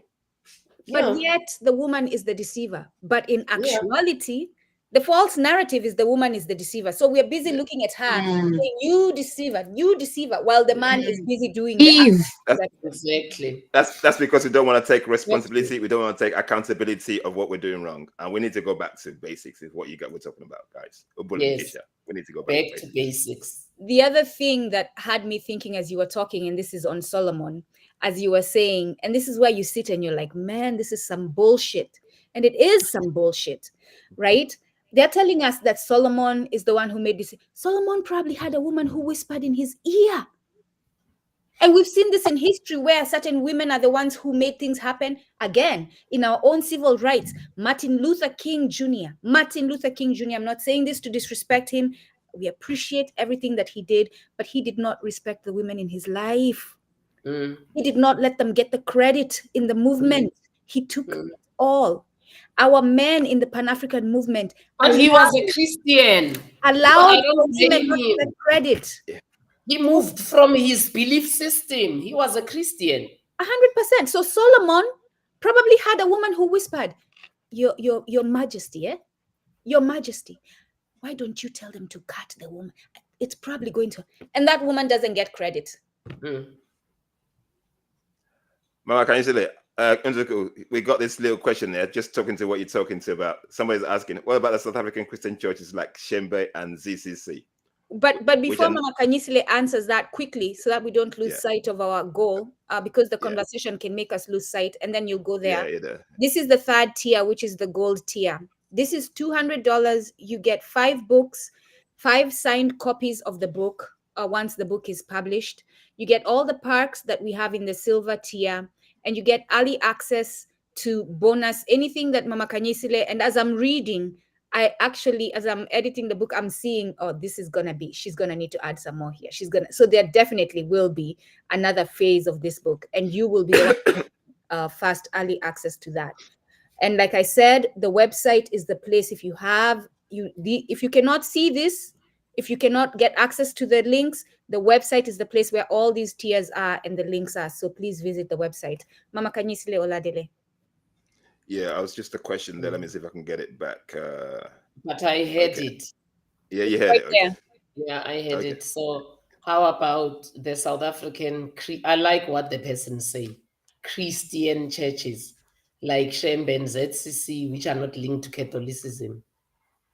But even Assemblies of God is not linked to Catholicism. I don't think the person heard me correctly. Anybody, according to Christian definition, who is not Catholic is Protestant. So Shembe and ZCC would fall under Protestantism. But I am here to say that's bullshit. There is no division between Catholicism and Protestantism, because at the end of the day, the vicar of Christ on earth is the Pope. He is the representative of Christ on earth, not Shembe, not Lichanyana of ZCC. Lichanyana of ZCC is told by the Pope each year when Easter will fall that year. So who's not Catholic? Does Shembe and ZCC celebrate their own Easter outside of the Easter that the Pope had decided? Also, do they have a separate doctrine from the doctrine of heaven and hell? Because remember, our spirituality pre-colonially has no heaven or hell. So if Lichanyana, who is the leader of ZCC, and Shembe espouse to the doctrine of heaven and hell, where do they get it from? I'm not saying they are. I'm saying if they, because the person has described them as Christian churches. But also, here's another one. In your Kamba community, in your Yoruba community, Oladele, in your Xhosa community, Ntsiki, I'm talking now pre-colonially, did you have a place where you assembled at once a week to praise somebody? Because we don't have a doctrine of praising. This thing of congregating, that's why they're even called congregations. Shembe is a congregation, ZCC is a congregation. That thing comes from the Bible. We never had a special place which is holier than the others in terms of the presence of the originator and ancestors. The land and the whole land was holy. That's why wherever you were, if you took a drink, before you drink, you would pour down. We didn't have a special place where you poured anywhere because the whole land was sacred.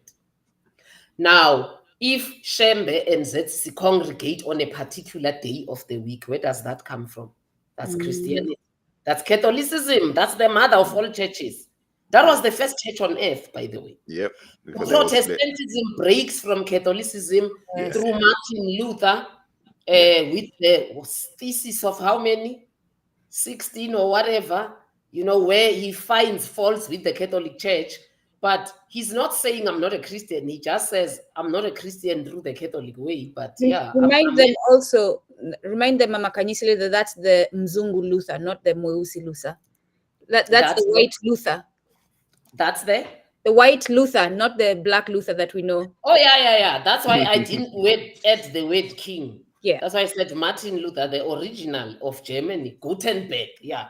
He nailed a thesis of demands at the church in Gothenburg because he said the Catholic Church has become rotten, so it needs to be amended, which is where the Lutheran Church comes from and was formed. So when you are a Christian, please don't fool yourself and say, I'm a Protestant, I'm not a Catholic. You are all Catholics, because even the celebration of December 25 is a Catholic thing. It was started by Constantine, who was a Roman emperor, because he took it from Mithraism. The Christmas tree of Christmas, the rabbits of Easter, all of that thing was Mithraism. It crept into the church through the Roman Empire, the Roman Catholic Church, which was forcing Mithraists to convert to Christianity. And when you force people to convert, they come as they are. They come with their belief systems. And that's where the Catholic Church started embracing all these pagan tendencies. But if you are celebrating December 25 and celebrating Easter, where then do you come off telling me you're not Catholic? Because you are.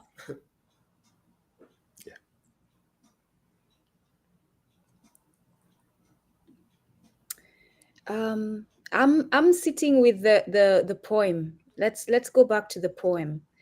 There's something that the wind says to you, right? How dare you forget the African warrior queen? How dare you? And the wind says, how dare you? Because it backs it up with listing the achievements, the victories of the African warrior queen, and says to you, look at what she has done. How dare you forget when you see what she has done? Please speak to that, Mama Kati. So this is us again, Oprah. And now the more I'm sitting with you in conversation, the more I'm interacting with you, the more I'm able to detect bullshit. Again, the theme of the day is that's bullshit. Yeah, somebody said that in the chat. Detect bullshit. The more I'm able to detect bullshit, because I like that slogan, Ntsiki. Detect bullshit. Detect bullshit. I'll be sitting there and someone is talking about, oh, I'm still Christian, but I believe in African spirituality. But this, I'm like, wait, stop. Detect bullshit. The two cannot be together. Yes. They cannot. They cannot be together, because everything Muslim, everything Christian goes against everything African spirituality. In fact, everything Muslim, everything Christian goes against Black liberation. In spirituality, you are sacred as a woman because you are a procreator. In Christianity, you give birth in pain because it's a punishment. Whoa. Labor pains in pre-colonial Africa were a sign of jubilation. A life is coming. Labor pains now take us back to women being the originator of sin. Imagine that. Yeah, you were punished. Because of that, you will bear your children in pain. Wow, I never saw that. Thanks for that. And imagine what that does to the psyche of a woman. This is a holy moment where you're supposed to be giving good energy to this being that you're bringing to earth. But you have planted, if I'm a Catholic, in my head that I am bringing this through sin. The reason I'm doing this is because of sin. So I'm sitting there in a punishment mode, accepting punishment. Instead of being in my full being so that I can give good energy and make that being strong to come in. Wow. My husband called it, when somebody talks, you get a revelation. No, we have not even talked about the fallen woman of religion. In Judaism, Christianity, and the Quran, the fallen woman of religion, that beguiler, that originator of sin, who saves them? Who rescues the fallen woman, Ntsiki? The fallen woman is rescued through a man. It's Jesus that comes. It's Muhammad or Allah that comes to give you back your dignity. Outside of those men, you remain a beguiler and an originator of sin. Whoa. even in the show I was talking about, Mama Khanyisile, but not the show, even in their culture back then, if you were a woman whose honor had been taken away, the only way you could get it back is by being married by a man.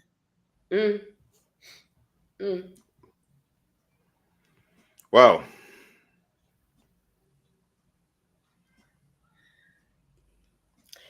The patriarchal nuances in religion have not been fully unpacked.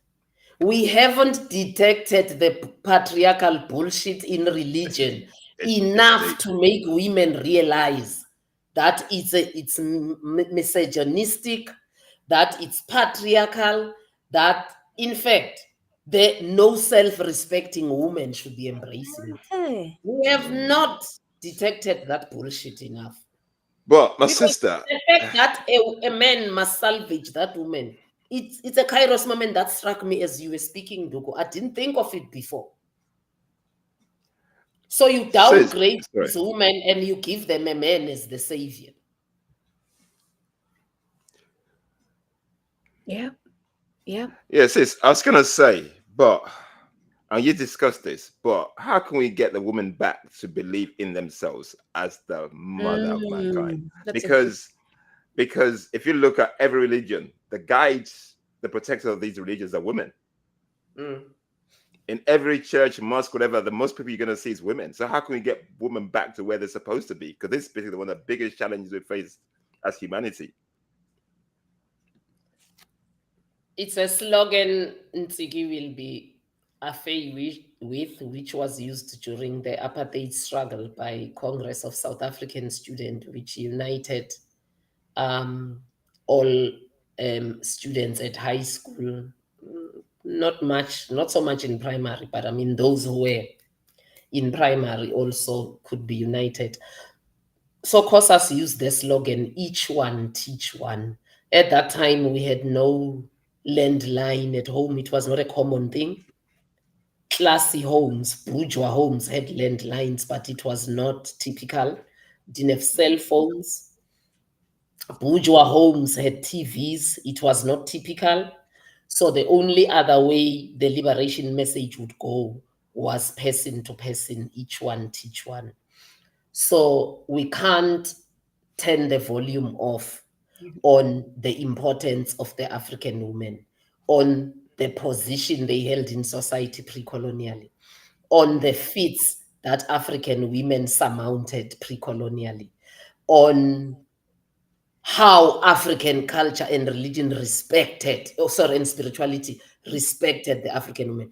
We can't turn the volume down on how white women suffered as Christianity was sweeping through Europe, how they were forced converted also through violent means by this very religion that some of them espouse and die for today. So it's only through education, Oladele, and I think which is why there's such a pushback by religion itself. Why do you think spirituality is not on television, but religion is on television? I go to African countries, I will not name them. But do you know what's common with those countries, Ntsiki? All of them are run by dictators. Do you know all these countries run by dictators in Africa? About 60% of what's on television is Christianity. It is an opium. There I agree with the white man, Karl Marx. Religion is an opium.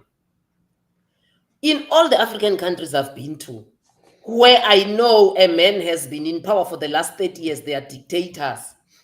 When you switch on the national television, it's nothing but Jesus and Jesus and Jesus and Jesus and more Jesus and Jesus.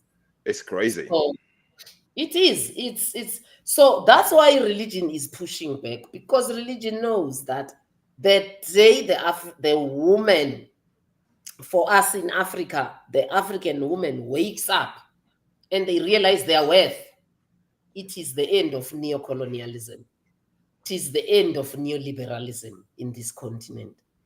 The day women stop asking men what is to be done, and instead they tell men, my spirit says, because it comes from the spirit. Yeah. The day that happens, we are going nowhere.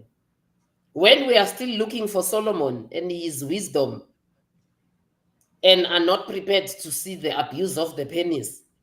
When we are still looking to be saved in the name of a man, it's a vicious cycle. We just keep taking one step forward, two steps backward. One step, it's a vicious cycle of retardation. That's what we are caught in. And mediocrity.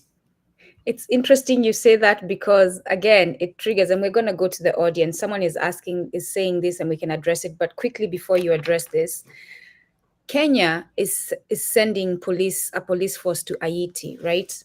So you know what the Kenyan president, because you're not going to name them, but I'm going to name them, because I'm in the business of shaming. I'm in the business of shaming exploiters.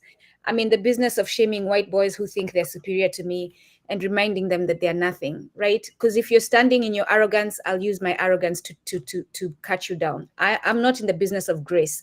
There'll be another black sister who's going to give you grace. That's not me. You can go talk to her. So, to support Kenya sending police to Haiti, the Kenyan government, through Ruto's wife, who's a very, very, very devout Christian, are sending a religious mission. Seriously? I'm not kidding. They're sending a religious mission. I was listening to the interview. She's not incorrect. And she was being he was being, you see, we don't have gender grammar. So allow me to sleep. Now I'm calling Ruto she. See, he was being interviewed by a South African Reddy Tabi. And yeah, he was even defending the relationship with America and saying Kenya and America are relating on equal basis. And I'm just like, nigga, no, you know, even what we are saying is bullshit, even as we are saying it. The day Kenya contradicts the foreign policy of America, America will invade Kenya from north to south like it's nothing. Straight up. Straight up. But also, why is Kenya not participated in solving DRC? Why are you so worried about Haiti? And I'm not, by the way, saying Haitian lives don't matter. That's not what I'm saying. But I'm just saying charity starts at home. So why is Kenya not worried about DRC? Why is Kenya not worried about Somali? You have an influx of Somali people who are looking for peace and security, which they're not finding in Somalia. Even Sudan, sis. Even Sudan. But then again, because you started it and it's your country, the naming and shaming, I'll continue on that trail and tell you, in the 80s, when the whole of Southern Africa was engulfed in liberation wars, you had various African countries supporting that aspect. And Zambia, whom I have renamed the mother of all Africa, housed all Southern African liberation movement without fail.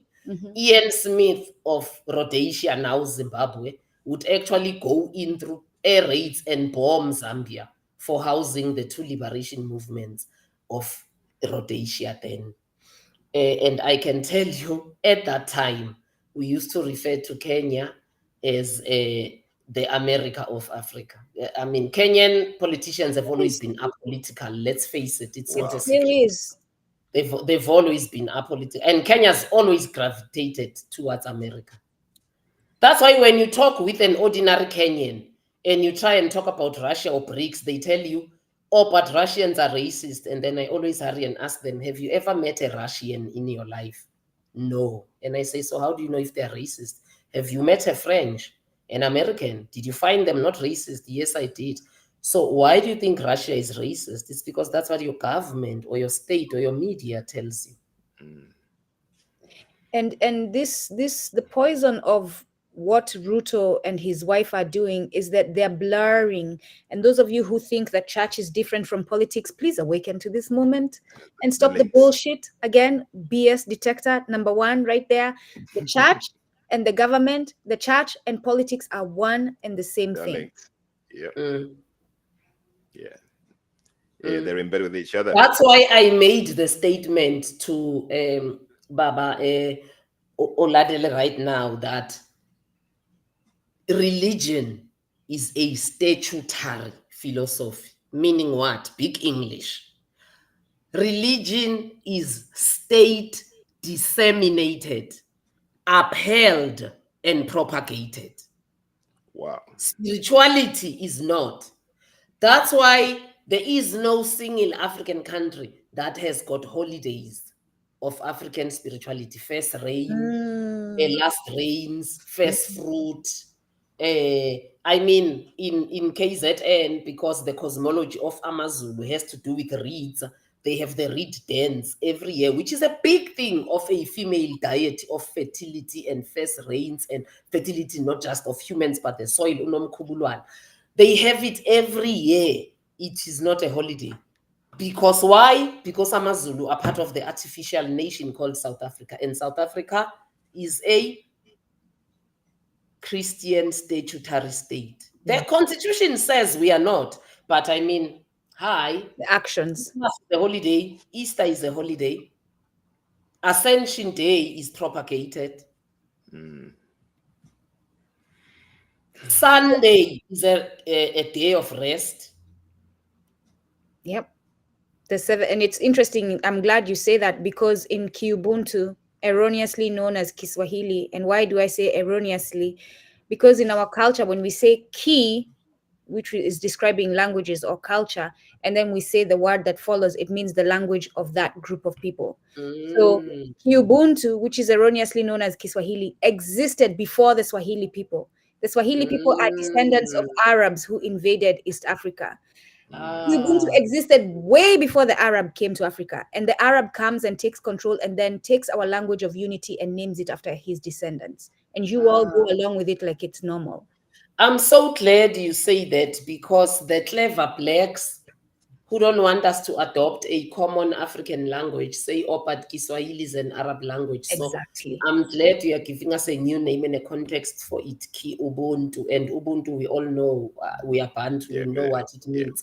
Okay. So now, Ndugu, what I want to know from you, see what I like about African culture and spirituality. Yes, we do have elders, but we also do not move from the premise that everybody else is a sponge sucking from this all-knowing person. So now I'm learning from you. So do you have where Ki Ubuntu is written? Can we find that language? How do we get on board with Ki Ubuntu? So first of all, just to answer the immediate answer to that is to start learning the language. You can reach out to us. Mbongi ya Ubuntu is working very hard to get that done. And I'm forgetting his name, and you all can ask me next time when I get on. There's several people who have shown the evidence of this. As we talk, I'm gonna grab one of the books that did some work on this. I'm gonna get up and grab it in a minute. But there's also a South African gentleman. I'm forgetting his name. He's not South African. He's in South Africa. He's Nigerian, but he's done the research where he narrowed all African languages into 3 groups or 2 groups and showed the similarities. And in Kiubuntu, you can see the evidence of Bantu. So what Mbongi Ubuntu is going to do in collaboration with other organizations that have done is build a database that shows you, so that when you go and say Moja, you can see in all the Ubuntu languages how Moja is said and the similarity. So that when you say other words, you can see the similarity. And why are we calling it Kiubuntu after Ubuntu? Because we believe that the people of Nsi ya Ubuntu, right? The land of Ubuntu. Nsi being a Congolese, Bakongo word, and Ubuntu being a South African. This is in the efforts of uniting us, because the principle of Ubuntu exists everywhere in Africa. It might be called something different in your community, but it is Ubuntu. And therefore, we as civilized, y'all educated Africans like that word, so take it from me. We as civilized Africans whose goal is to unite us because we understand our power lies in our unity, are saying, yes, it's a South African word, but because it means this, give me a second. Because it means this, hold on real quick. That's a daughter. That's one of my kids coming from school real quick. I'll finish this thought. Because it is a South African word and it exists everywhere, and we have to pick one word, right? We can't be just saying all this, so that we can have a meeting. Let's pick Ubuntu and let's go with it. Don't be that African who is so caught up in hierarchy and wanting to have a name and wanting to be the one who says my community owns this, that you're caught up in that argument instead of seeing the bigger goal, our unity for our liberation. So continue with that conversation real quick.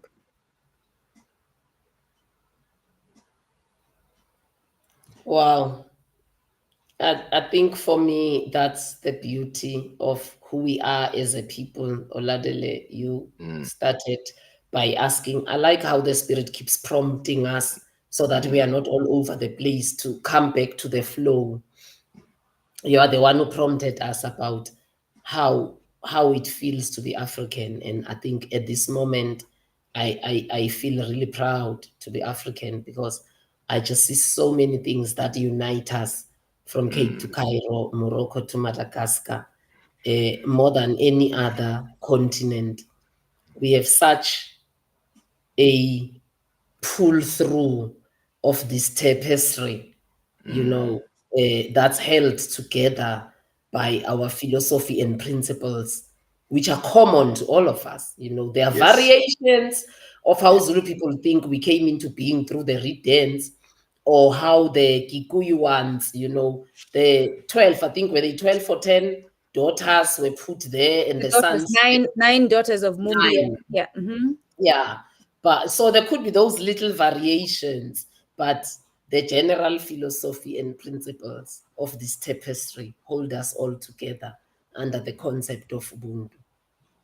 Do you know, we've been sitting here and I've been enjoying reclaiming our ways so much. I didn't even realize it's almost 2 hours until my Wow. child walked in. My child walked in and I'm like, I know what time my child gets off school. Wow. Wow. We've Wow. been here that long, but yes. So Yeah. this is the last tier. It's the platinum tier. This is $500 for 10 books. You get 10 signed copies of the book, all the perks included in all the other tiers, and an opportunity to have your name included in the book once it's printed and published and printed and sent to you. The other thing I'm going to say is, I'm drawing a blank.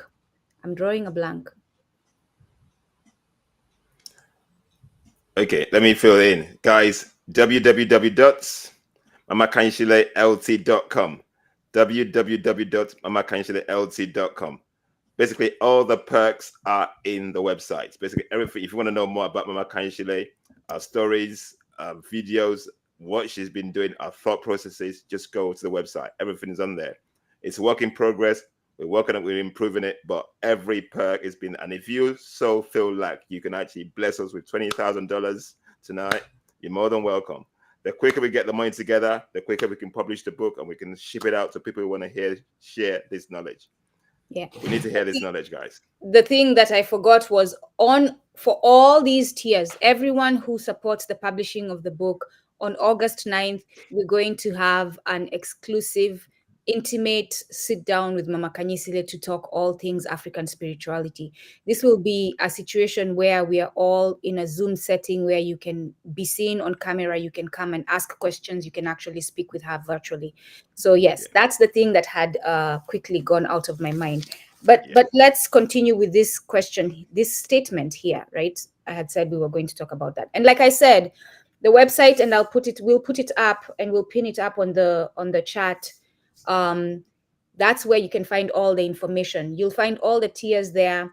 Again, if you have any questions, myself, Oladele, Mama Khanyisile, and Ntsiki are all on LinkedIn. DM us if you have questions about the book. That's the easiest way. DM us if you have questions about the book and we'll guide you to the right destination. So about religion suppressing the divine feminine, Mama Khanyisile, Baba Credo Mutwa, and I'm glad, I was so happy when I saw someone. Sorry, bring that back. Sorry, my mistake. You took Bring away it back. Credo Mutwa. I'm sorry. Where is it? I was so happy when I saw someone mention Credo Mutwa. Yeah, Because I was too trigger happy. Sorry. I remember one time I said to Mama Khanyisile, what do you think about Credo Mutwa? And she says to me, and you know what? I'll let her say it because we're going to start with that. What do you think about Baba Credo Mutwa? But before you say that, Mama Khanyisile, let me pull up the question. Okay, there. Yeah.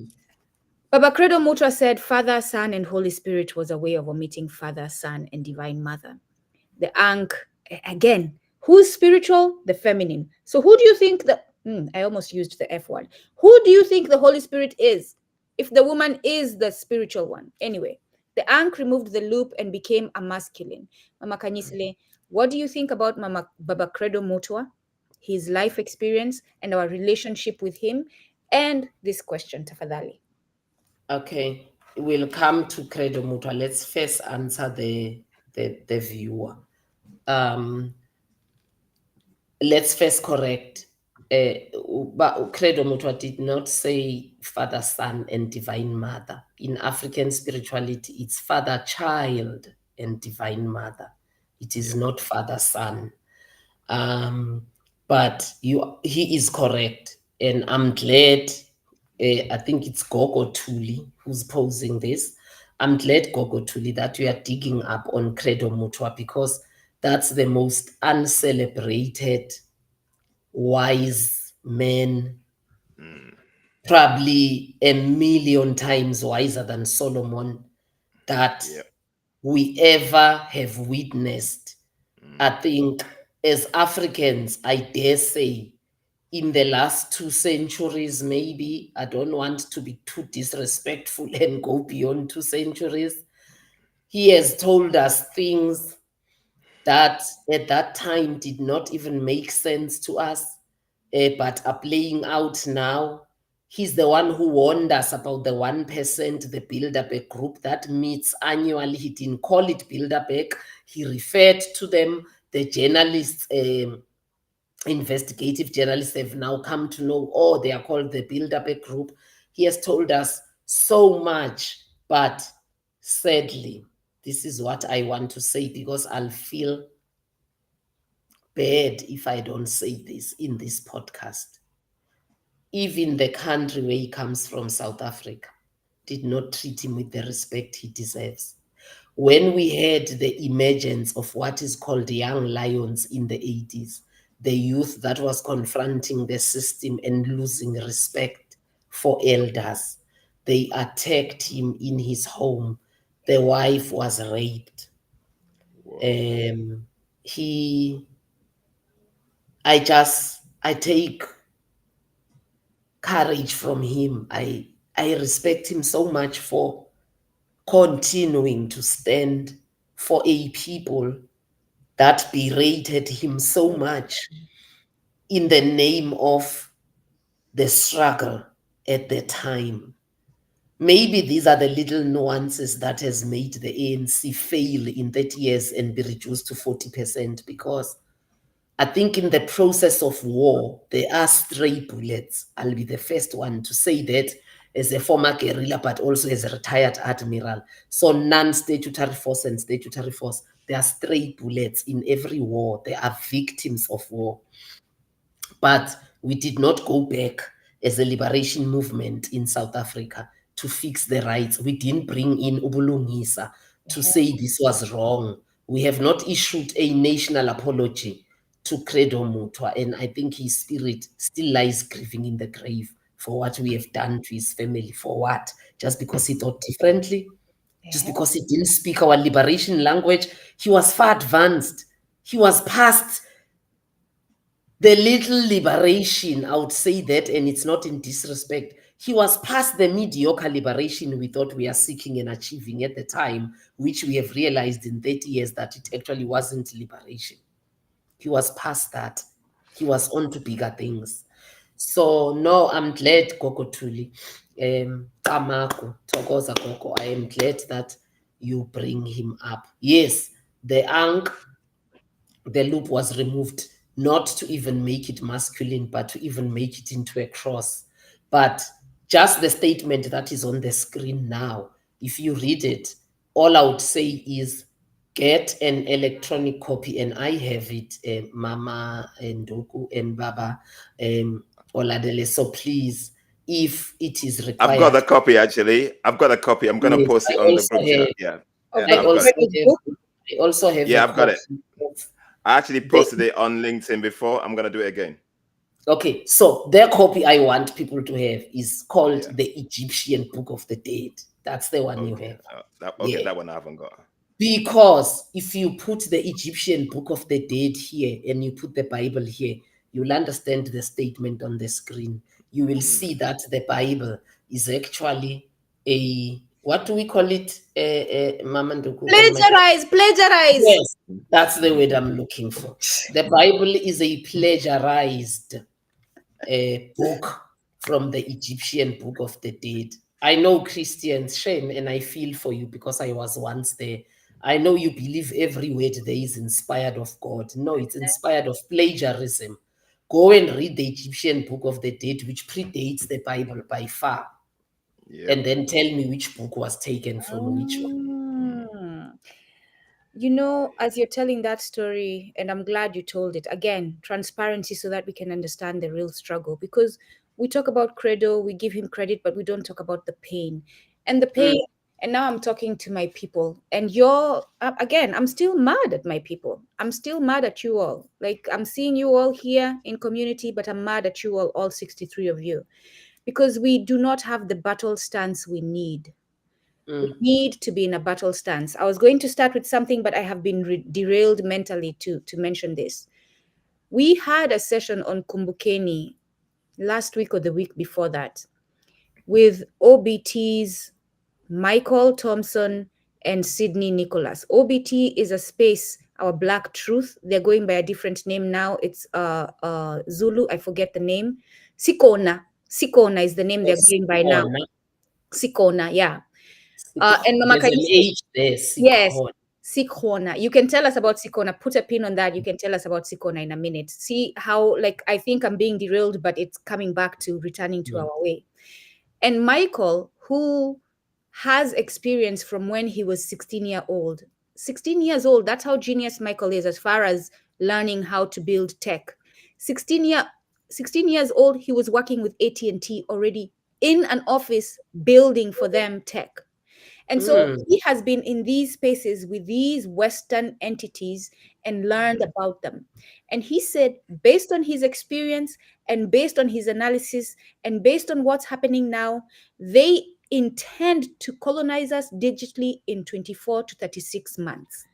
He said that out of his mouth. And you would think that those who are connected to me, and I reach out to them and I say, it is time to take a battle stance and emergency, come together and figure out how we're going to counter this threat, my phone would be blowing up. You would think that, right? If we truly want liberation. My phone has not been blowing up. The people I have reached out to for us to come together so that we can figure out a way to counter this are not responding with the urgency that we need. So I'm saying, They wouldn't. the 63 here and the many out there, we are the reason we're not, because we're not moving with the urgency we need. We're not prepared to do the work. We're not prepared to do the work. We're not prepared to do the work. We actually love to be in a creature comfort and just play along to get along. We don't want to do the work. We don't want to rock the boat. We don't want to be uncomfortable. And that's basically the challenge. Oladele, what does digital, Michael went even a step further to explain. So if you're interested, this is a black space. Reach out to me. Again, you can DM me, you can DM Oladele. Oladele is on OBT. We can send you the links as black people to come to OBT so that we can sit there. It's a black space. You can post about racism. You can post about African history. You can post about everything about us and you will not be blocked. How about that? Your post will not be taken away. You can post about your ugali that you're cooking and selling and you will not be told that, oh, wait a minute, you cannot sell things on this platform. Actually, I'm glad you are raising that, and Ntsiki is on the podcast. I have a lot of respect for Ntsiki. I must just put that disclaimer because she's the one who kept saying, no, but your voice must be out there. No, you need to do this. No. And she could see that, you know, this woman, I must just one day just tell her, hello, mama, you are coming to the studio today. Yeah. But she was the first one to allude to me, and it has bothered me since. That, for instance, on YouTube, you can't use the word rape. And I mean, in colonialism, rape was a weapon. In slavery, rape was a weapon. In what's happening now to West Africans dying in the Mediterranean, trying to get a better life, rape is a weapon. In the war in Somalia, rape is a weapon. In the war in DRC, rape is a weapon. Credo Mutwa's wife, Ngugi wa Thiong'o's wife. Yes.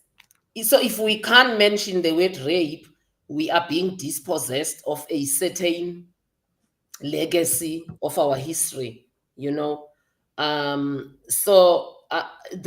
Those people, I don't know them. You are introducing them to me because you sent me their document, but they are not far off. And I think it's because the 1% has realized that the space that we use in the digital tech has really put the Black voice back on, it has actually detracted all of us from CNN and BBC, who have the mainstream monopoly and are lying to us. So I can 100%. switch them off and listen to Moya. I can switch them off and listen to Imaging Alkebulan. I can switch them off and listen to Nduku. So now, see, they were still plotting on how they are going to do this pushback. And I am sure that by now they have the strategy. So that person is not far off. So this freedom we are enjoying here, they are going to clamp down on it, because we all know we don't live in a free society. And what does digital colonization mean? So first of all, and I, again, if you want the links to join the site, because this is what happens when you join the space. Not only are you in a space where you can be your blackity self, your Mwana Ubuntu self 100%, but also you start attending the regular meetings that he talks about the company, the struggles, and gets more into detail about this threat. Number one, Facebook, Amazon, Google, they're all trying to get access to Unsia Ubuntu Africa. They're all trying to sell us their internet. When they do sell us their internet and we buy it and we are dependent on it, they will be controlling our economics. That means our markets, they'll be able to shut them down or turn them off whenever they want to. They'll be controlling our healthcare. They'll be able to shut down our healthcare systems. They'll be controlling our travel. They'll be able to shut down our travel systems. They have cables going under our continent, our motherland, that are connecting them to us. Nduku, as a former guerrilla and a retired admiral, let me tell you that in any war, communication is the central nerve. Thank you. Because if I can't call for backup when I'm under fire or whatever, then that's why the communication department is always the target. Now, tell me of any African country that uses a communication system in their military, which is African-made and African-controlled. None. South Africa can't go to war with Britain. They'll just shut down our communication system because the one we are using is theirs. If you go to Burkina Faso, you'll find that the one they use is French. Why do you think there's such a hatred of Burkina Faso, Chad, Niger, Senegal has joined, although they did it through the so-called democracy, through winning elections? Because those people are trying to switch off the West and switch on the East and say, okay, can we try a different system? I still don't support it. We need to be switching inward. But if we have not invested inwardly, we do need an external person, maybe just have a cut-off time for it and say for the next 10 years, you'll do this for us, Russia, for the next 15 years, while we get on our feet. But I mean, from Ghana 1957, we have been depending on Britain, France, Spain, Portugal, and where have they taken us? I'm glad you mentioned Ghana, Mama Khanyisile, because Nkrumah says it in his book. Because he was dependent on Britain and the US, that's how they ended up spying on him. That's how they ended up doing the coup that took him out of presidency. Because, and you can read it in, and I'm now forgetting which specific book, he mentions that they bought listening equipments from the US, but the company that was supposedly making them was a CIA front.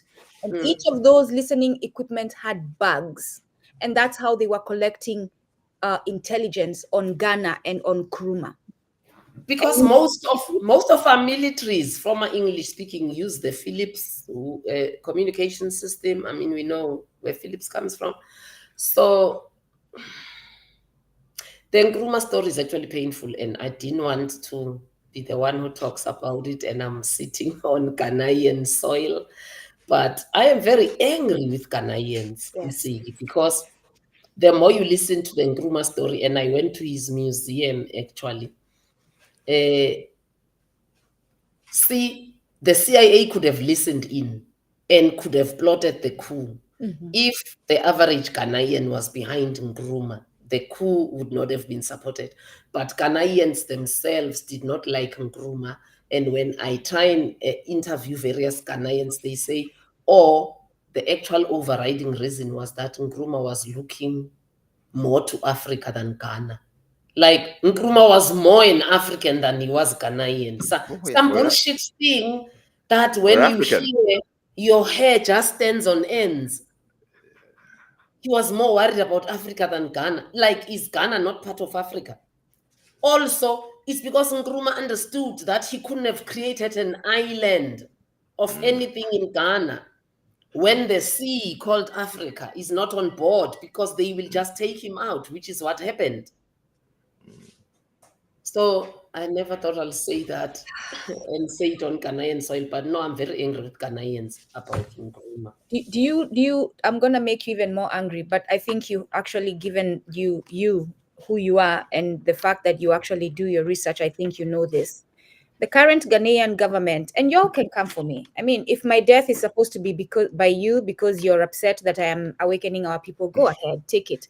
Again, we believe I will come back again, and next time when I come back, I'll be even more aggressive and more abrasive and more truthful. So you take me out of this physical, I'll be back again. But on top of what you just said, the Ghanaian government is intentionally erasing him from their education system. I know. Did you know that? I know. And they're changing the narrative of him to take away that he actually was a positive impact, and they're putting negative stories about him. Do you want to know something funny? Jomo Kenyatta wasn't much of a patriot. In fact, Jomo Kenyatta was a tribalist who divided Kenya for life. That's why Kenya sits with the tribal problem that it sits with, because it comes from the very first president, who was Jomo Kenyatta. I believe Dedan Kimathi was killed because they couldn't change his mind, and they had this puppet live and take power. But be that as it may, you still have Jomo Kenyatta as the first president. You have a picture of him, you have a statue of him. Nkrumah is not, I shouldn't be saying these things, but Nkrumah is not in the parliament here. His photo is not there, his statue is not there.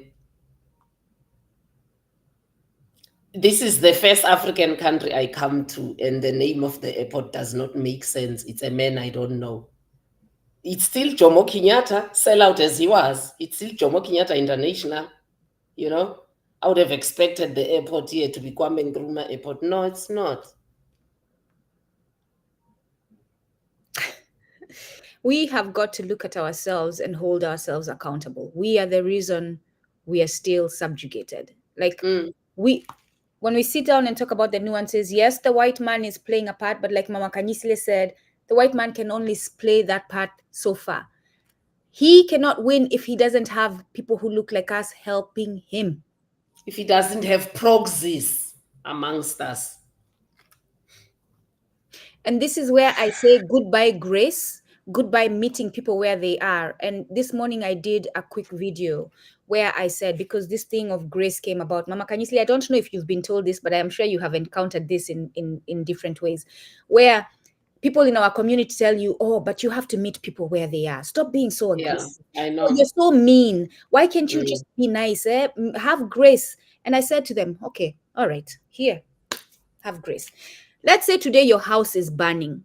Your family are all sleeping in the house. Are you going to go to your wife and say, honey, please get up? Oh, my children are sleeping. Let me give them time to sleep. I'll meet them where they are. They're sleeping. We can wait. The house is on fire. Is that how you're going to react? Or will you go smack your wife and get her up and pull them? Doesn't matter what you're hitting, and get them out of the house. But I like your analogy. People are asking us to give people grace because Africans refuse to realize that our house is under fire. We refuse to realize that we are at war. We refuse to realize that our languages, we have over 2,000 registered. We should be having an equal number of that unregistered, because there are dialects which are not registered here. But our languages are the ones projected, that's the word I was looking for, to be extinct by 2050. The most dying languages in the world are the African languages. Our people don't want to realize that there is water gushing through the walls of our house called Africa. And in Zulu, when we say vimba manzi angene endlini, when we say stop the water from gushing into the house, it is not a gentle echo. It's not a gentle shout. it's an emergency. It's because we refuse to listen that we live under a state of emergency. We refuse to believe that there is no single African country that is free. We refuse to believe that the so-called post-colonial Africa is a bullshit concoction and it's a miseducation and misaligned statement. It does not exist. We refuse to believe so many things that are a reality. Maybe it's just easy to go with the lie because the lie does not want you to be active and do something. Whew. All right, let's talk about Sikona as I share, and please pronounce As it. we close. Yes, as we close, let's talk about that. And I can share the link to your website as we close. This has been such and Mama Khanyisile, I am grateful for the day that we met. And if you think that we are doing you a favor, you have no idea on how much you're impacting us and how much you're helping us. So this relationship is 100% Ubulungisa. It has been balanced. We are feeding you, you are feeding us. We are truly, truly, truly having a balanced relationship with each other. And I appreciate you for everything you've done for us. But this name, because Michael explained it, but Michael, he had a good explanation, but he's not grounded in the culture. So culturally, explain to us what this means. To be grounded in the culture. Sikona. Oh, Sikona. It depends. Remember, Sikona is just a word in Nguni languages that means we are present, we are here. So for you forming an organization or a movement of Africans, Alkebulan people, you can imbue your own philosophy to the word. But in Zulu, Xhosa, Ndebele, and Swati, Sikona means we are here. So you can philosophize it to say we are present. We've been reduced to so much dust. We are here to stamp our authority and say we are present. We've been reduced to nothingness and blotted out of history books, but we are here to say Sikhona, we are present. Our achievements have been reduced to nothing. We are set to be colonized by our former colonizers, so civilized by our former colonizers, but we are here to say Sikhona, we are present. I like it in Xhosa. Xhosa people will even say Sikho, we are here. So don't dare overlook us or look over our heads. Sikho, we are here. And to show the importance and connection in language, you know what Kubuntu say that I am here? Niko. Niko hapa. Niko hapa. So Niko, Siko, Niko. Like those of you who do linguistics, you can look at the words and see the similarity and the influence. Sikona, Niko hapa. Now you tell me why we say Nikona la when it's singular. I am here. Because people say Ndikona apa. I am here. But if it's plural, Sikona apa. We are here. Now you open your mouth as a Mwana Ubuntu and tell me that Ubuntu is an Arabic language, and God help you, I hold my hands and not slap you in the face.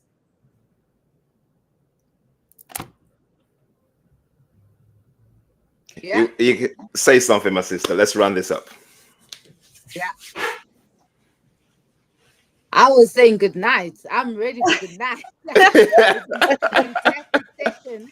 Yes, South Africa is 2 hours ahead of where. Oh yeah.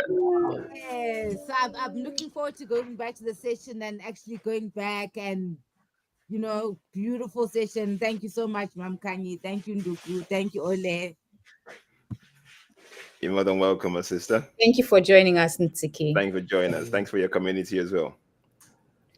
Thank you, Khanyisile. You're looking beautiful. We lost a great son in South Africa, so she is involved. So she's had a very busy day. I know I talked with her from morning, Ntsiki, so I think she really was respecting all of us to even make it. At a certain point, I didn't think she'll make it to the podcast, so she has multitasked a lot today.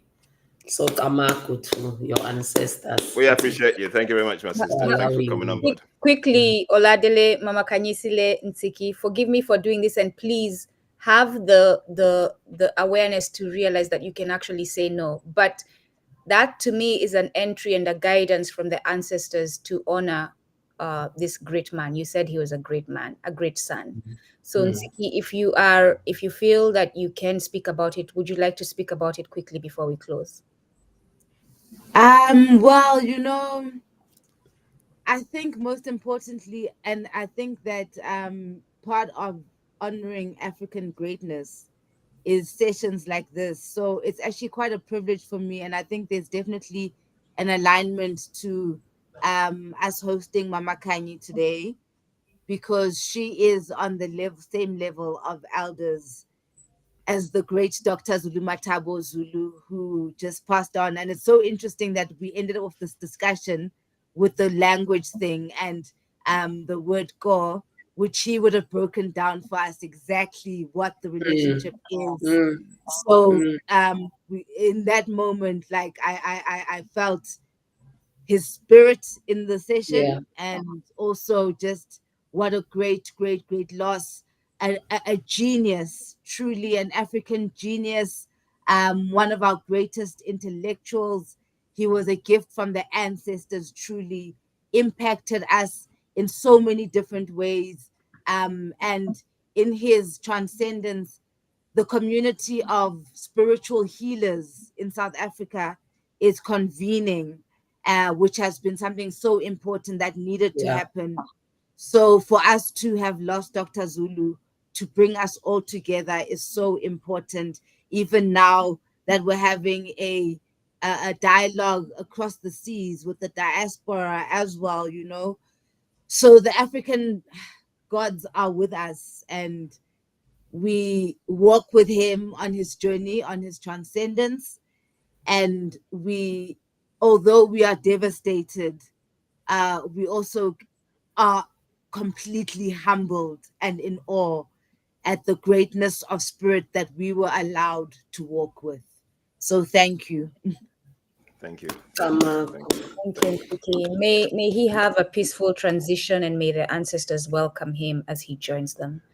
Thank you. And I'm looking forward, because I know you'll do more honoring of him. So I'm looking forward to the sessions that you're going to do about him and learning more about him. Mama Khanyisile. Definitely. There's actually some episodes on Moya there. Sorry go. to jump in there. There's about 4 to 6. If you just look up Dr. Zulu on the channel, on the live sessions and on the video sessions. Amazing work. Truly stuff that we need to be breathing in. Yeah. There's no reason why any of you who are listening here and any of your family should ever ask, where can I get knowledge about our African spirituality? Where can I get knowledge about our African culture? Moya Ntsiki just told you. Every now and then I start calling you Moya. Ntsiki just told you that you can go to Moya. It's a YouTube channel, in case you don't know. It is Moya. You can go to Moya, enter Moya. And by the way, it's not the white woman who comes up when you enter Moya. Now enter Moya and then enter her name, Ntsiki, and it will be her. And that's the space you want to go to. And you will find the whites are definitely hiding that channel. There's definitely shadow banning. So you do have to be deliberate about which Moya. I was like, why does this white woman keep coming up? Yes. Exactly. Yeah, And no, once you have entered Moya, please look for the episodes on Dr. Zulu. We won't say Zulu Matabo, you'll forget, it's too long, but Zulu most people know. So look up Dr. Zulu. I don't know how to describe him, Ntsiki. For me, I would describe him as the Pyramid of Giza, because for the construction of the Pyramid of Giza, you needed mathematics, you needed physics, you needed geography, because you had to know where to put it. You needed spirituality, because it's a very spiritual architecture. You needed history. You needed to be multi-skilled and multi-talented. And that's what he was. If you I am gifted on the history, the culture, and the spirituality of our people. If you sat with him and you talked numerology, you are at home. You talk archaeology, we are at home. You talk linguistics, you are at home. For me, when I doubted if her ancestors really true, I mean, I am a product of Catholicism and being born again. So when the going gets tough, I'm like, ancestors really true. Didn't I maybe leave religion for what is false? Then you meet him and you talk to him and you realize, no, there's no amount of going to school can produce this. This is African spiritual. This is like someone that has come back from pre-colonial era.